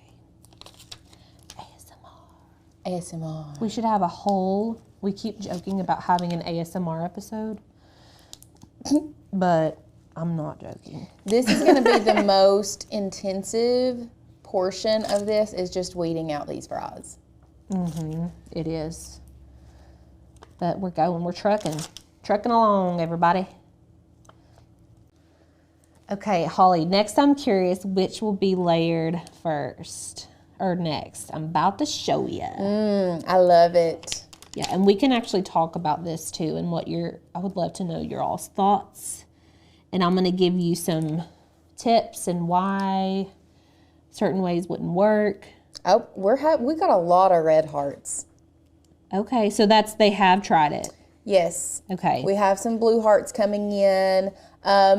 Karen says tried, but never this many layers. Okay, see, same. That's how, I mean, I have done a few, but I feel like more often than not, I'm just doing like 2 layers. It's not as often that I'm doing this many layers, and it's typically because if I was doing a project like this normally, I would sway to principal vinyl. But this is honestly so fun to me, like to put all these pieces together. It's like a little puzzle. It's like your own little miniature piece of artwork. I mean, because you assemble it all on your own. So it makes it fun. People are saying certainly not this detailed. This one is a very detailed one. Yeah, it is. It is. Okay. But I want to encourage you all to try it. If you have not done multi-layer and you are wanting to, this is, I mean, go for it. It's just vinyl. I mean, what's it matter? If you mess up, no biggie, you know? Really, the biggest place you're going to mess up is weeding the wrong thing, if I'm being honest with you. Okay. Did I miss anything? I don't think I did. Look how cute. See, there's a little piece right here, and I worry about that. I don't want those to go onto my shirt. So make sure if you have any little scragglers, you get them. Okay, there's our outline. We've got our French fries, and you can kind of just like see how it's going to be layered. Okay, I'm going to weed our pink layers, and then we'll get started on the application process. Now, I need to cut this. You and your straight lines, man. I know y'all like to see me show off. Show up. Show up and show out. I'm showing up and showing out. And you know what? I cut this reverse. I did this one reverse. What do you mean? Like this is glitter on that one. I did this one glitter. Cool. So we'll see how that turns out. I didn't mean to do that.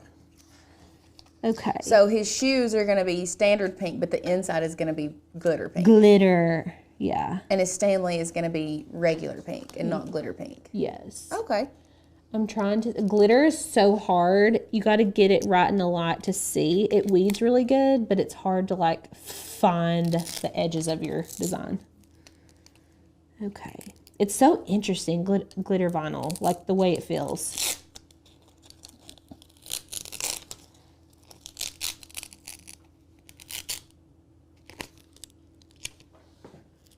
Y'all, I'm obsessed with the glitter. I was like not thinking it was going to be cute, but it's going to be really cute. So now we're just weeding the other pink part.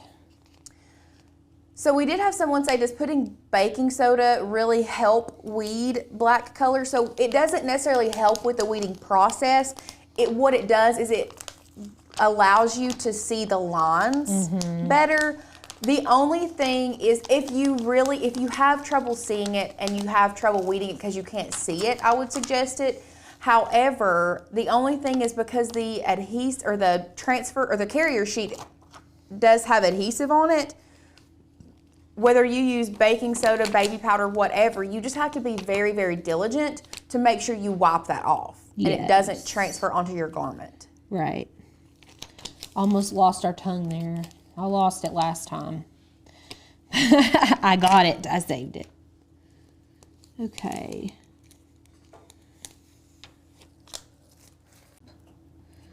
All right. Or, yes, Karen said she bought a light board. You can purchase a light board to help if that is something that you think you need. Yes, light boards can be helpful. I think particularly with black or glitter especially. We don't use one around here. Honestly, I just hold it up to the light and then weed it. But it can be very helpful if you have issues seeing it. I think the other thing is upside down. Okay. Lord Jesus. Do you see what okay, good. Sorry. It's fine. I was like, oh no, I didn't. And then I was like, I thought I did. Okay, so we've got all of our pieces. Now it's time to assemble. Now, this is a mistake I made the first time because I thought I want to put my black on last. I want it to be like the what holds it together, what brings it together. The issue is that your vinyl will shrink a little bit just by nature. Not much, just a little bit. And so whenever you go in and apply the colors first, sometimes when we go to apply that outline at the end, everything's just a little bit off. Like because it's shrunken just to the left a little bit, or so, because you can't control that. You know what I'm saying? So what we're going to do today is apply the black layer first. Okay, black layer first. Courtney, are you overhead? Okay. And then we're going to apply all the other layers after. So this is, like we were saying earlier, this is our little coloring sheet. So we've got our shirt. It's pre-washed, okay? Needs to be washed, especially if it's cotton. Okay. Now I normally do, for adult shirt, I would do 3 finger widths apart, but kids, I usually do about 2. And I also will take my design for heat transfer vinyl. This is what I normally do. Just fold it right in half, crease it at the top and the bottom, and then try to line it up with the tag. Make sure that you lint roll it before you apply any HTV so it's nice and clean. And I'm just gonna line up my crease to my tag, and we're gonna do it about 2, maybe even 1. Okay. What? Quick observant, something that we had a friend here that has observed. And Okay, tell me. The freckles, you're going to have to cut the freckles out of the middle if you want them on the top of the thing, because there's not holes in the glitter vinyl. Oh my gosh, so smart. So Okay. just take a true, most of the time, this is not going to be the case. But Right. with this one, you do want the freckles on top. So she's just going to cut out the freckles out of the center really quickly. Just cutting it right on the countertop. Yeah. I'm sorry, little dude, gal. Just cutting your face off. I'm just cutting these freckles off. This is just me being committed to these freckles. Yeah. Because I had previously just let them go. But I think they're really cute and they add a lot of character. So we're going to keep them today. Okay. Sorry for that. I know that's a lot to ask. It's okay. We're committed. I'm going to keep you right there. Keep you right there. Don't go anywhere. Don't go anywhere. Okay. I'm going to line this up. We're doing like a finger widths down. I kind of like it up towards the top a little bit. Look how cute. It's so cute. Okay. And then we've got our little heat mat. Now it's not going to fit inside, but we can put it behind it. And then we are going to return on our mini heat press because it took me forever. And we're going to put it on the medium heat setting. I honestly didn't think it was going to take us this long to cut out all of that. You're getting red. I'm burning up. I'm sweating. I'm sweating. Look, y'all, I don't know why. I don't know why I buy sweaters. I just shouldn't buy sweaters. I'm postpartum. I'm like, it's just, I have hot heat. I'm hot all the time. Okay, we're medium heat setting. I'm just going to go over this slowly. You do not need to put a Teflon sheet or butcher paper. We get a lot of questions about this. The carrier sheet is a protective sheet, okay? It is protective. There's no vinyl like being ironed on directly. We have the carrier sheet. And so I just kind of go over this. The carrier sheet is sticky, so it keeps it in place. And I'm not putting a whole lot of pressure, just light to medium pressure. And yeah, and you can usually tell. It's hard for you all to tell because you're not right here with me. But you get little tiny bubbles all over the vinyl, and that's how you know that it has had a heat run over it and it's adhered to the shirt. And Caesar Easy Weed is also a warm peel. So you don't want to put it off right when it's hot, but you want to let it sit for a second. And then before you start, don't yank it off. Kind of delicately pull it off and make sure that everything is stuck down as you go. If for some reason it's not, you can lay it back down and iron it on. So you just want to take your time. If you pull too hard and it's not ironed on, it will stretch your vinyl and it'll come back down all weird and like crooked and not cute. Someone asked about the freckles on the glitter vinyl. It should adhere to the glitter vinyl just fine. We should be good. Okay. Also, if you are selling a shirt, I personally would pre-wash in like sensitive, Like no smell. no smell, no anything. Just pre-wash it in and no fabric softener. Yeah. Okay. And you can do a quick wash on it too, but I would not. Don't need to be just water. It just needs to be like very standard. Right. Like No smell laundry detergent. Okay. I'm sorry, my big old head's in front of this. So then you're going to want to line everything up. So I'm just coming in here and this is like the hardest part. This is the most tedious part, okay? This is where you're going to color.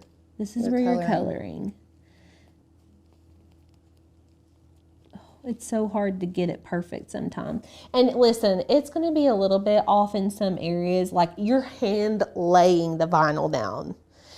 So you just have to be aware. Now, if this, like my little carrier sheet is very skinny here. If I'm worried about that I'm going to touch any more vinyl, I can use that old carrier sheet to protect the vinyl that's already down. So just be mindful of that. And we're just going to add this on.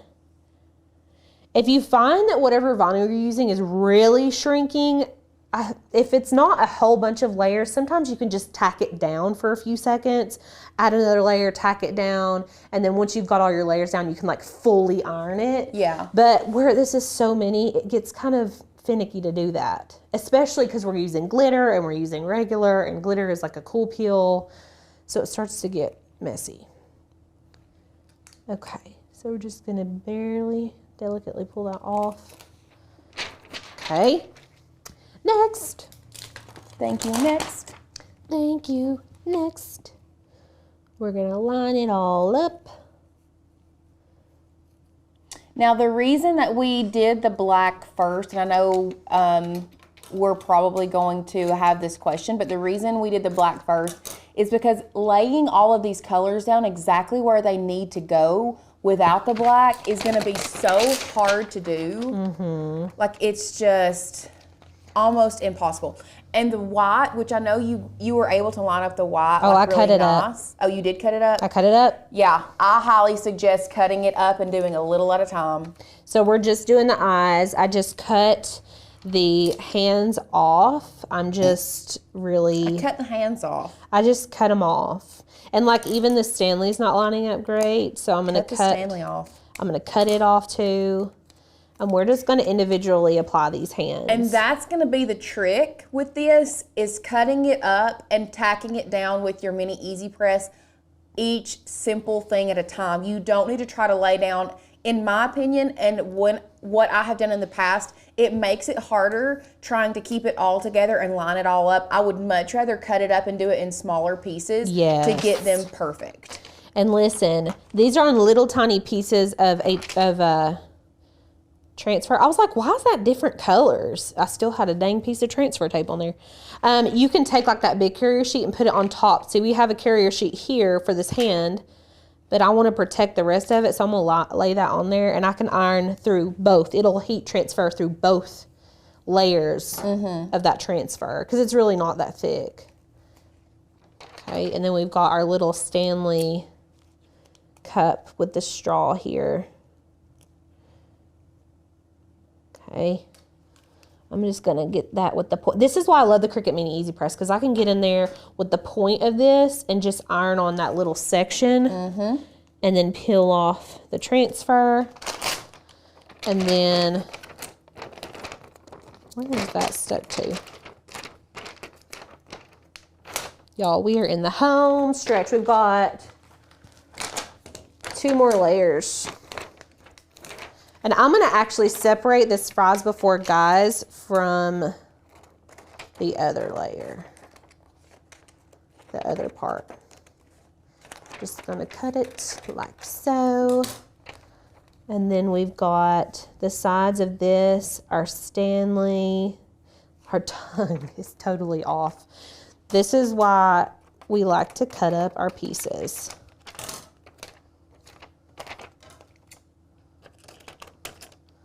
I am actually cutting down the middle here to get this tongue.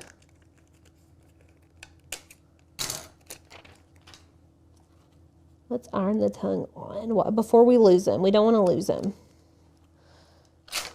take my little protective sheet, iron the tongue on. It's so little. It's so There's little. a tongue? Yes, I lost it on my first one, but not today. Not today. We got it. We got the tongue and the freckles, okay? Okay. We're not losing it today. Okay, now for this one, I'm just going to line it up. And we're going to, remember, we're doing it kind of to the left. You can put it right on top of it and then go to the left and like up a little bit. And that's going to give it that drop shadow. And see how many times I've reused this? Like I'm reusing it over and over and over again. It's just a protective sheet, or a protective barrier, I should say. Okay. And I saw someone mention puff vinyl. Now, you can layer puff vinyl. You can, but not with this small. Yeah, not this small. When you do puff vinyl, it literally puffs up and it expands. And Yes. You have to have a certain amount of pressure and heat settings. And it has to be all at one time. Yeah, so it depends on your design that you're doing. But this design is a no for Like the that. only thing that I could see you would be able to puff might be the black layer on like the little fry guy. Not even because you wouldn't be able to do puff on like the drop shadow layer. Yeah. But even like all of those fine tiny lines, if you did lay the black on top of everything, it's gonna puff up and not look good. Right. Okay, doing the Stanley. How cute is this, y'all? I'm just loving it. Okay, I mean, y'all can see just how simple it can be if you break it down. We like to say into bite-sized pieces. Yes. That's going to be like my motto of the year. Break it down into bite-sized pieces. Okay, I'm going to put him there. Honestly, I could just go in here, lay these down, and then put that big sheet on top and iron it all at once. Oh, so cute. I love it, you guys. I still think puff for the fries would be, Oh, I don't know. you're saying no. No, somebody there. We've had a lot of people in the comments saying, "What about puff for the fries?" And I don't know that it would puff right. If you want a texture, go for flocked. Like I would maybe do flocked. would be cute to give it like a French fry texture, or with this velvet. with this intricate of a design, yes. I would go with a different texture and not puff. Wait, are you guys ready for how cute this is about to be? I cannot. It's glitter. You can't see his face as good, but it's still really cute. Okay, if we did a lighter glitter maybe, but I think it's cute. I like it. Fries before guys. Now, glitter is a cool peel, so you're going to want to let this cool down a little bit before. Because let me show you. Oh, this one's going to be okay. A lot of times glitter will just come right back up. No, it is coming up a little bit. I'm going to let that cool down just for a second, and then we're done. Does anybody have freckles? The freckles. They're on the table. They're on the table. You're not even going to be able to see them, you guys. You're not going to be able to see them. No, you didn't lose the lashes. No, they're in there. It's just hard to see because of that glitter. Y'all can't see them because the glitter, yeah. The glitter really should have been a lighter shade of glitter. You can't even see these dang freckles. I'm ironing them on because it's too late and I saved them and I want to commit to it. Okay, here we go. Iron the freckles on. You literally can't see them. Well, It's okay. in your defense, that portion was supposed to have been the light pink. It was supposed to be It's like okay. that. Okay. What do you guys think? It's so cute. He's cute. Cutie patootie. So I love it. There's that one. Look, it's like reverse. How cute is that? We have a lot of fun. I'm teaching you guys how to make a timeless keepsake today with your Cricut. We're using 3 fonts. We have a really fun hack for how you can do some little swooshies on your own. So this is specifically for people who are wanting to go for, you know how a lot of times Alicia specifically will use glyphs? Yeah. Like we'll go to the font book, copy and paste, but sometimes I have noticed that people have a hard time with that. Yeah. So we have some Simple. fonts in our font book that we're Yep. going to show you what you can do so that you can have that elevated look without having to go through the whole process. Yeah, for sure. So we're super, super excited for that. We cannot wait. Y'all don't know this, but I love projects like this. Number one, this is a blank from Hobby Lobby. So supplies for today's project, very, very minuscule. I mean, so So little. simple. Yesterday I told the team, I was like, y'all are not letting me craft anymore. I'm like, I'm making today's project. They're like, okay. I was like, yeah, I'm making it. This is so good. So anyway, what you need is this blank from Hobby Lobby. This is a wood pile blank. It's $13.99. The size. It was $9 and something today. Heck yeah. So the size is a 7.87 by 29 inches. So 7 by almost 30. Super, super good. I love it. And it's beautiful. So this is already like a finished sign. For $9, Lauren, this is a steal. What I love about it is that it's already pre-painted for you. Oh yeah. You can purchase them to paint them the way that you want to, Yeah. but this one is already pre-painted. You're not gonna be able to make this for $9. No, you're not. And the time it would take, like, it is super, super good. It's already, again, has the finish on it. This was really, I think, inspired by, this was really, really inspired by the Chalk Couture back in like years and years ago. Chalk Couture came out with some amazing blanks, and then I think Hobby Lobby gave their own version. So we love them, and they're great. So $9 from Hobby Lobby, okay? Super great. We're also doing larger than matte. It doesn't have to be. Truly, it doesn't have to be. But it could. It depends on how you break it up. We did use the 24-inch mat Yeah. for this one. It does fit within the 24 inches. Yeah, so we'll probably do that today just because we're doing larger than matte. You don't have to. You could break it up if you only have a 12 by 12 mat. We're using heat transfer vinyl. Now, I want to know if you have questions about using heat transfer vinyl on wood. Y'all, it's my favorite. I love it. Love, love, love it. Especially on like very flat, very like nice even wood that's sanded. Sanded wood's great. You all keep your paint, keep your stencils, keep your adhesive vinyl for me. When Heat it comes to transfer putting it vinyl. on wood like this, it's Yeah. heat transfer vinyl or bust. So good. It is so, so good to be able to do this project with heat transfer vinyl. You're gonna be really impressed. Now, I used to do heat transfer vinyl projects. I used to do these projects with a lot of larger easy presses. So what I ended up finding was many years ago, I would do heat transfer vinyl and use a 9x9 easy press, all right? Then I was like, that's really hard because the heat plate's so large. Then I moved to a 6x7 easy press when they came out with it. But y'all, you're gonna love doing this project with your mini easy press. If you watch the channel, if you're a fan of the channel, you will know the mini easy press is our ride or die. Best $39, $40, $50, whatever you'll ever spend, okay? So, so good. So you're gonna love that. You'll see how it comes together. A few notes just about the quality. It is going to stay on so well. It adheres really well.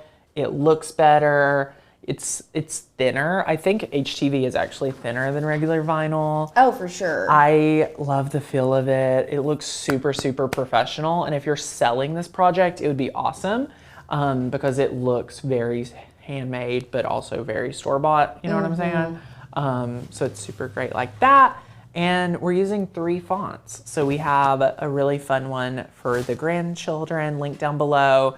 We have our special little swoosh font we're going to talk to you about, and then an awesome script font as well. So we're going to break it down. We're using 3 fonts today. Yep. So when you are a Maker's Gonna Learn member, you get access to a ton of fonts. Over 18,000 cut files, over 1,000 fonts, and you get instant access as soon as you become a member. So over on the website, what we're going to do is you're going to need the Sapphire font and then Sapphire swoosh. Now this is where I want Tanner to take a few minutes. If using glyphs has been an issue for you in the past, one thing that you definitely need to do is when you go to the text on our page, if you just search the word, on the Make Us Learn page, on the MGL page, and just go to fonts. And if you just search the word swoosh. Oh, yes. I want you to see all of the fonts that come up that have an extra swoosh font. So Tortilla has an extra swoosh font. So just to pause real fast. So this is where you have Tortilla. Tortilla, so sorry. Yeah. You have Tortilla. You have Tortilla as a font. Then you have another font that is that font with the swooshes. Yes. So you, just like what we're going to do today. So Tortilla swoosh is not one that you can use by itself. Right. Do not try to use Tortilla swoosh by itself. Because it would look a little funny. It would look not good. So be sure to be aware of that. So that's why we're going to marry 2 of these. Will these work for my scan and cut? Yes. Our files are interchangeable on any die cutting machine. Caesar, Silhouette, Cricut, Brother, all of the machines. Love it, love it, love it. Any machine really that uses that you use either a PNG or SVG in the software system. Exactly. So That's the good. other one. Yep. So these are the 2 we're working with on the script font. And then we can take a look right here. All 3 of these are linked down below for you.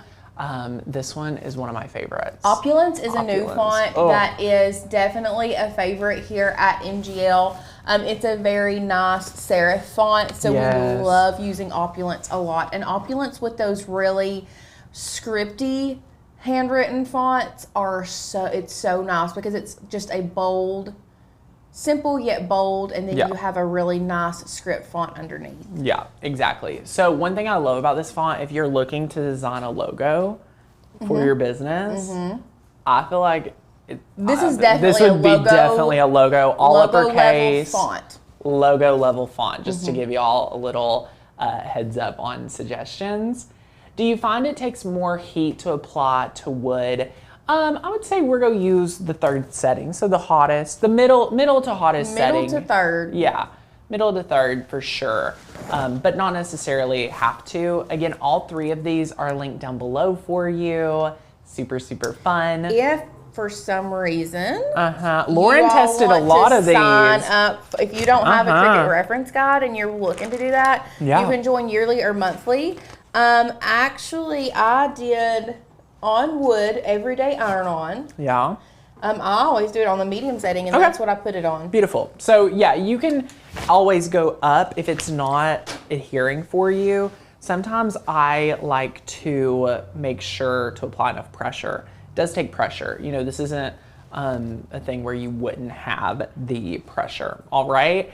Now, download the fonts, get them in Design Space. Here is what we've designed. Now, before we do that, before we go into designing, you would want to take the size that we have provided on the tag that I already showed up on the overhead camera. You want to grab a rectangle and you would want to size your frame. 7.5 by 30. Yep, 7.5 by 30 is the size. So if we go width, we will be able to top in 30, and then our height is 7.5. Okay, so this right here is perfect. This represents our sign. Notice how what we're going to do is change this color. I like to do a light gray. Then we will send to back. And then we will design this project from here. We will design this project from our rectangle, okay? This is how we love to bring projects to life. So we are gonna go get a new text box. We are going to search under System, okay? And we'll start with our easy one. And we're just go scroll around. Opulence, if you'll just type in OPU. OP. I was saying OC. I'm crazy. OPU. Love it. Here it is. and we're just going to type in grandchildren here. And this is where you can truly customize this to fit whatever you want. If you want it to say grandchildren, if you want it to say, one of the things that I had initially thought about doing with this, but I ended up not, strictly because at the very end of this project, I just didn't feel like it needed it. But at the very beginning, when I was doing this, I was thinking I could add some really cute little baby wooden like clothespins on the front to like interchange out some pictures, or there's so many different things that you can do with this. If you are wanting to display your children's artwork, you could put something really fun about art on there and then have the little clips on the front to interchange out their artwork throughout the week. I love that. So there's so many options. Yes. I love it. So what I did was I just centered grandchildren, and now I'm using my keys on my computer just to move it up. I think that's a really fun little hack. So that's super neat. And then we are going to build our amazing Make Life Grand, which is really, really fun, okay? So we're going to start by looking at our amazing fonts, which is Sapphire. So we're gonna start with Sapphire, and then after we'll bring in the swoosh, okay? So we're gonna start with Sapphire, and we're going to type out Make Life Grand without an M and without the D. You can do it either way. I would personally probably go ahead and just type out exactly what you want. So type out Make Life Grand, and then what you can do, what I did later on was come in with my swoosh font, and I was able to line it up based on the D and the M that was already there. I love that. Make Life Grand. Now, what we're gonna do, size this up. Not super high. The way that looks will change a lot once you get the swoosh font in there. Yes, very interesting. Trying to see. So it looks like this right here, it just looks a little different. You can always select the text and the background and click, this is what I did before, align center, or you could click align bottom, and then you can just raise it up a little. So I clicked align bottom and then just raise it up. Just to make sure it's all centered, I think is a really nice thing. What you were looking to do was probably hit center horizontally. If you center it, it would have centered it all together, but centering horizontally would keep it where it was. Yeah. But then it would center in the middle of grandchildren. Okay, so we have this position now, but now we're going to add in the swoosh. Do you see how up here we have these beautiful swooshes, but what we're not able to do is just quickly add it in. Maybe you want to make it really, really simple. And that's where you can do this option instead of the regular glyphs using character mapping and font books. So this is another workaround if that doesn't work for you, okay? So we're going to go Sapphire Swoosh. So you'll need that font as well. And this, this is why you cannot use the swoosh fonts as its own. Oh yeah. This is funny. Not fun. Always fun, always fun. This is the word text, okay? So we're just going to go ahead and grab the letter M, and this is the letter M. Do a capital M. And notice that if you do a lowercase, the swoosh is on the right, and if you do a capital, it's on the left. So whichever way you want, you will be able to get the left or the right. So super easy. So we need the left swoosh. So we're going to double click and delete out our top. And we'll just go ahead and bring it all to one. And beautiful. So now let's zoom out. Zoomed out too much. We're going to move this up. And what we're going to do now is what Lauren was saying was, Tanner, it would actually be better if you left the M, because look, now we can size our M down and start figuring out what size it really needs to be. Look at that. Look at that. Now you can do it that way. That was one of the ways that I. Did you just line up yours here? And then I lined it up. But to Yeah. double check if you wanted to, look at the text size on the M you've got now, the swoosh M. Yeah. What text size does it say? 117. So now hit the actual Make Life Grand. 138. So you really Ooh, need to be at a 138? Go to 138 on that one. Yeah. Let's do that. And So that's we'll go what that one. 138. Beautiful. Now it does look a little bigger, but remember that's the uppercase portion of that, so that should fit that now. Yeah. And then So- you can go in and erase that M behind it. Fascinating. So look at this. We're going to go here. We're going to go over. Just remove our, oops. We're going to remove our M. Move this over.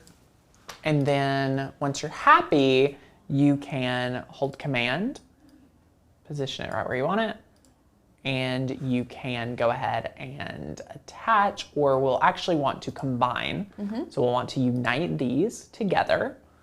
So now it's united, and we can always, you know, if we want to, once we zoom out, we can move it because we just united, which is really nice. So we'll zoom out here, and now we're going to rinse and repeat this same exact project, or the same exact style to the right side. So let's zoom on in here.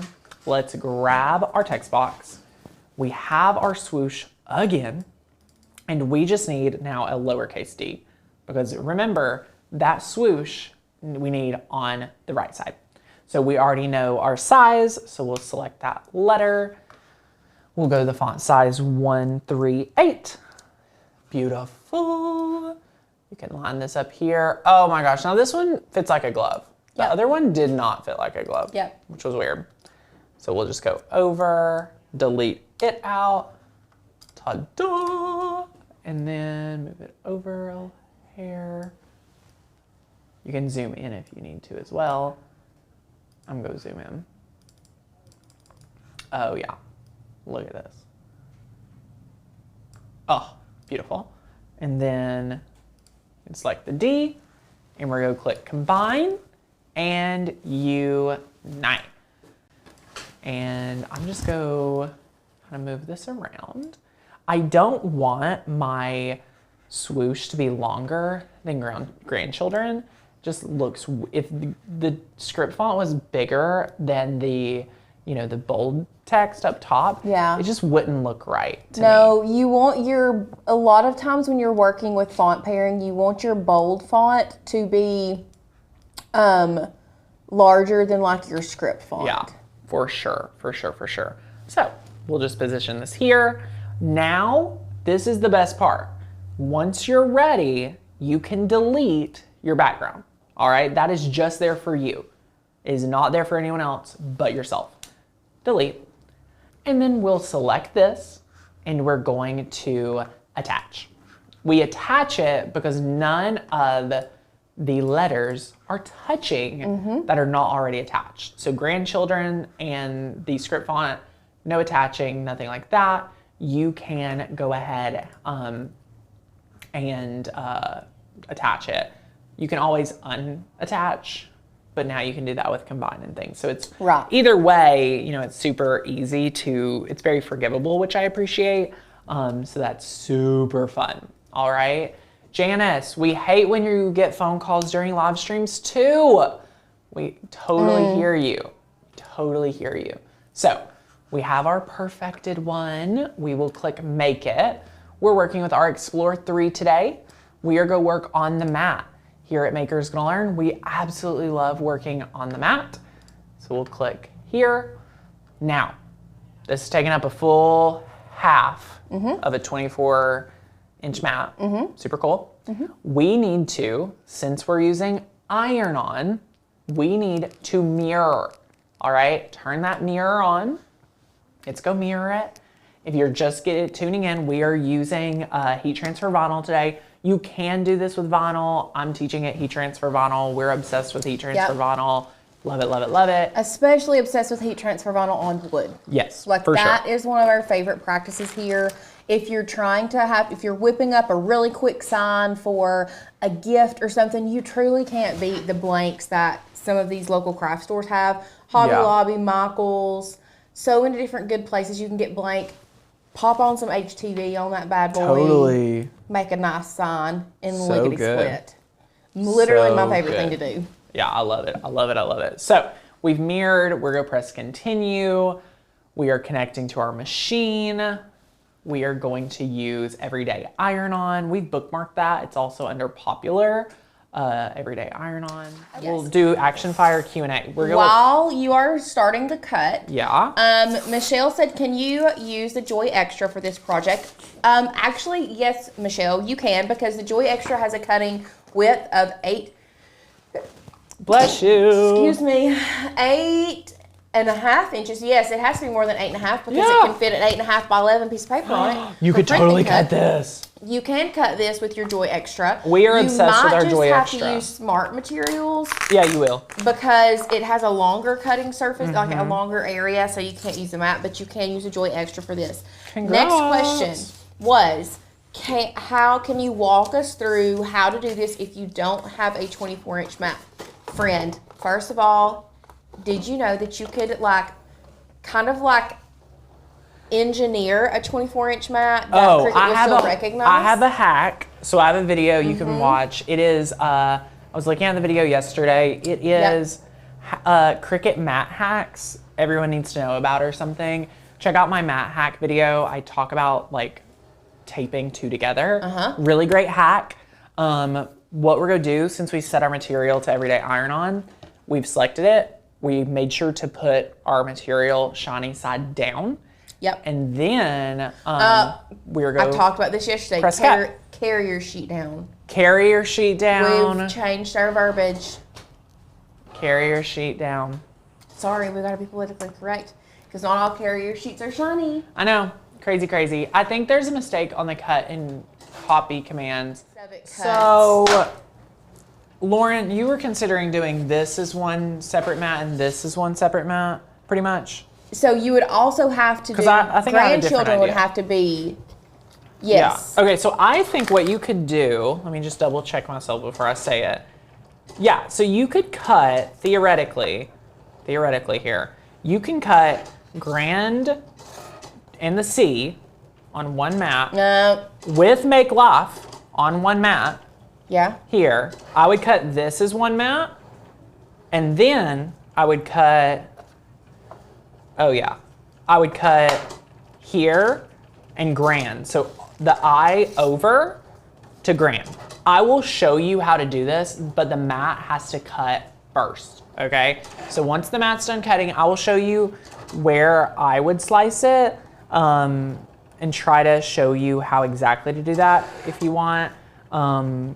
You would just have to cut it a little, it'd be a little wonky.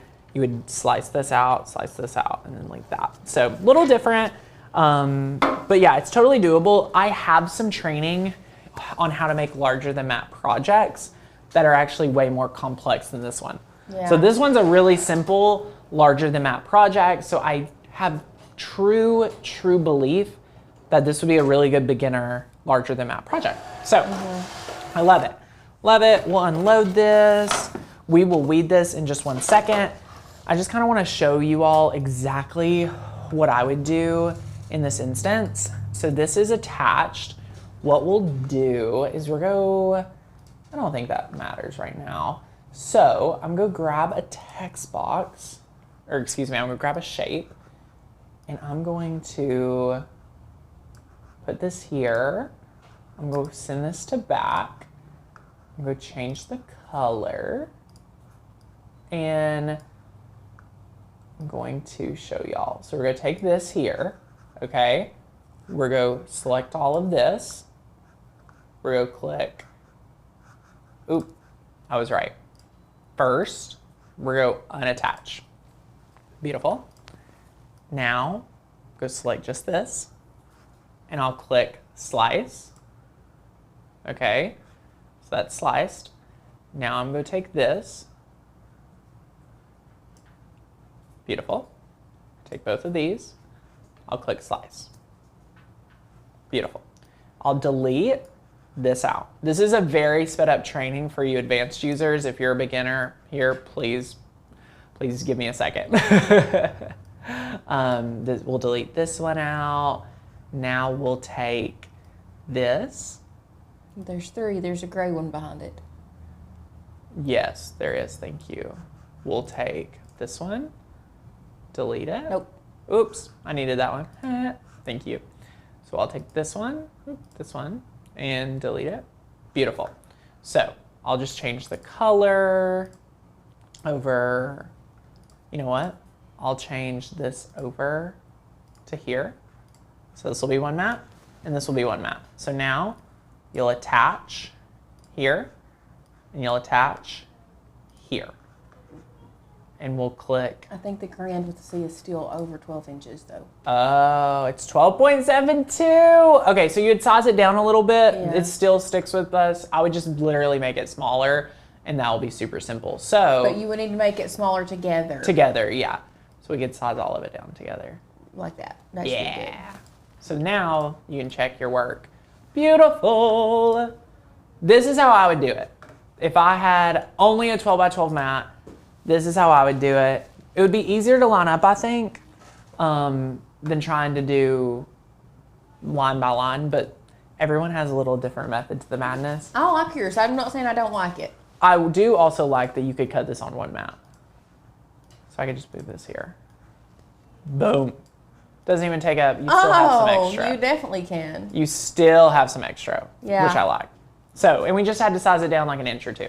Okay, so anyway, we love larger than mat here. We love regular mats. We love it all. We love it all. Okay, so we'll just take our True Control knife. We will cut this right down the middle. Save this excess for later. Oh my gosh, I'm out of touch. Everybody's wanting our coffee today. I saw. Guys, our coffee is giving us life. So we You love know that. what this really is today? It is. It really just is. It touching really, my really soul. is. So we're gonna weed on the mat, which is our favorite way to weed. Weeding larger projects like this is so easy. It's like super, super simple. And we have all of this linked down below. So when you see like, oh my gosh, when I use heat, it activates it and it'll just be, it'll stay down better. It'll do all of that better. Super, super nice. So anyway, we love it. Love it, love it, love it. Okay, look at this. So I don't know if it's just this batch. It's a new thing. Yeah. We just ordered it. Okay, it was just a little bit different. I don't know I mean, if you... that's fine. It's Yeah, just yeah, yeah. not normal. I know. A little weird. A little weird. Now, here's another thing. wonder. Tell me. What are you going to say? Just say it. Almost Love it. guarantee it's Love it, easy love it, weed, love I it. would think. But So that's my good. only other thing. It might be. Yeah. Huh. Okay, so what I love about heat transfer vinyl on more than vinyl is look, before we commit, we can place this down like that. I can grab my tape measure and look, I can, without any stress, say, okay, that's 3 inches. And be like, okay, that's 2, this is 2.5. So I just need to move it over to the right or the left, just a little, just a hair, and then recheck it. So now this is, it's probably too much over here now.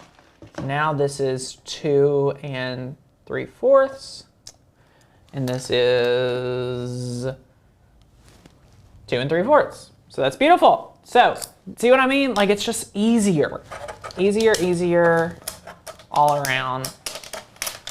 So you can apply it, move it around, make sure you're happy with it.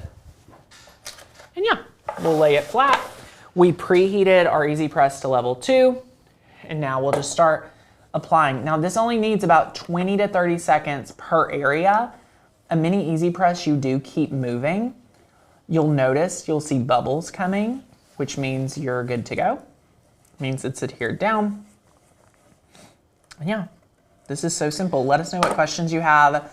We would love, love, love to host you at Make-a-thon. So fun. We did have a friend ask, it's not about the project we're doing right now. It's about water slide. They ask, can I use polyacrylic instead of spray sealer on water slide paper for the 3 layers? I'm going to say no. If you're talking about the brush-on polyacrylic, I'm going to say you're going to need the spray adhesive. Yeah. I don't think you can do brush-on polyacrylic. Now, they have a spray polyacrylic that you can use, and I have used before. But from my knowledge, you can only use the spray. Yeah, you need something sealer. like that. I think you're on the money, Lauren. Somebody said you need to. I need what? No, I don't think so. Somebody said you needed to weed the M, but I don't think you do. Oh, it was so little. Oh yeah, I would have Totally left it fine. personally. Totally fine. Totally Yes, fine. Trish, that is one of the things that we absolutely love about HTV is it's repositionable before you have applied heat. Right. So good. So look at this. Look at this. Now you can peel it up. And then this is another thing I love. I'm like, oh my gosh, this part of the A isn't down super well. Lay it back down. Just give it a little more love with the mini easy press. It's like fine pressure. Yes. Let that cool for another 10 seconds. Because if it's not perfectly cool, again, it won't like stay down. So like this eye, oh my gosh, it's my eye. Give it some more love. Beautiful, beautiful. The C needs a little bit more love. I'm telling you guys, this is just so forgivable. Love it. So.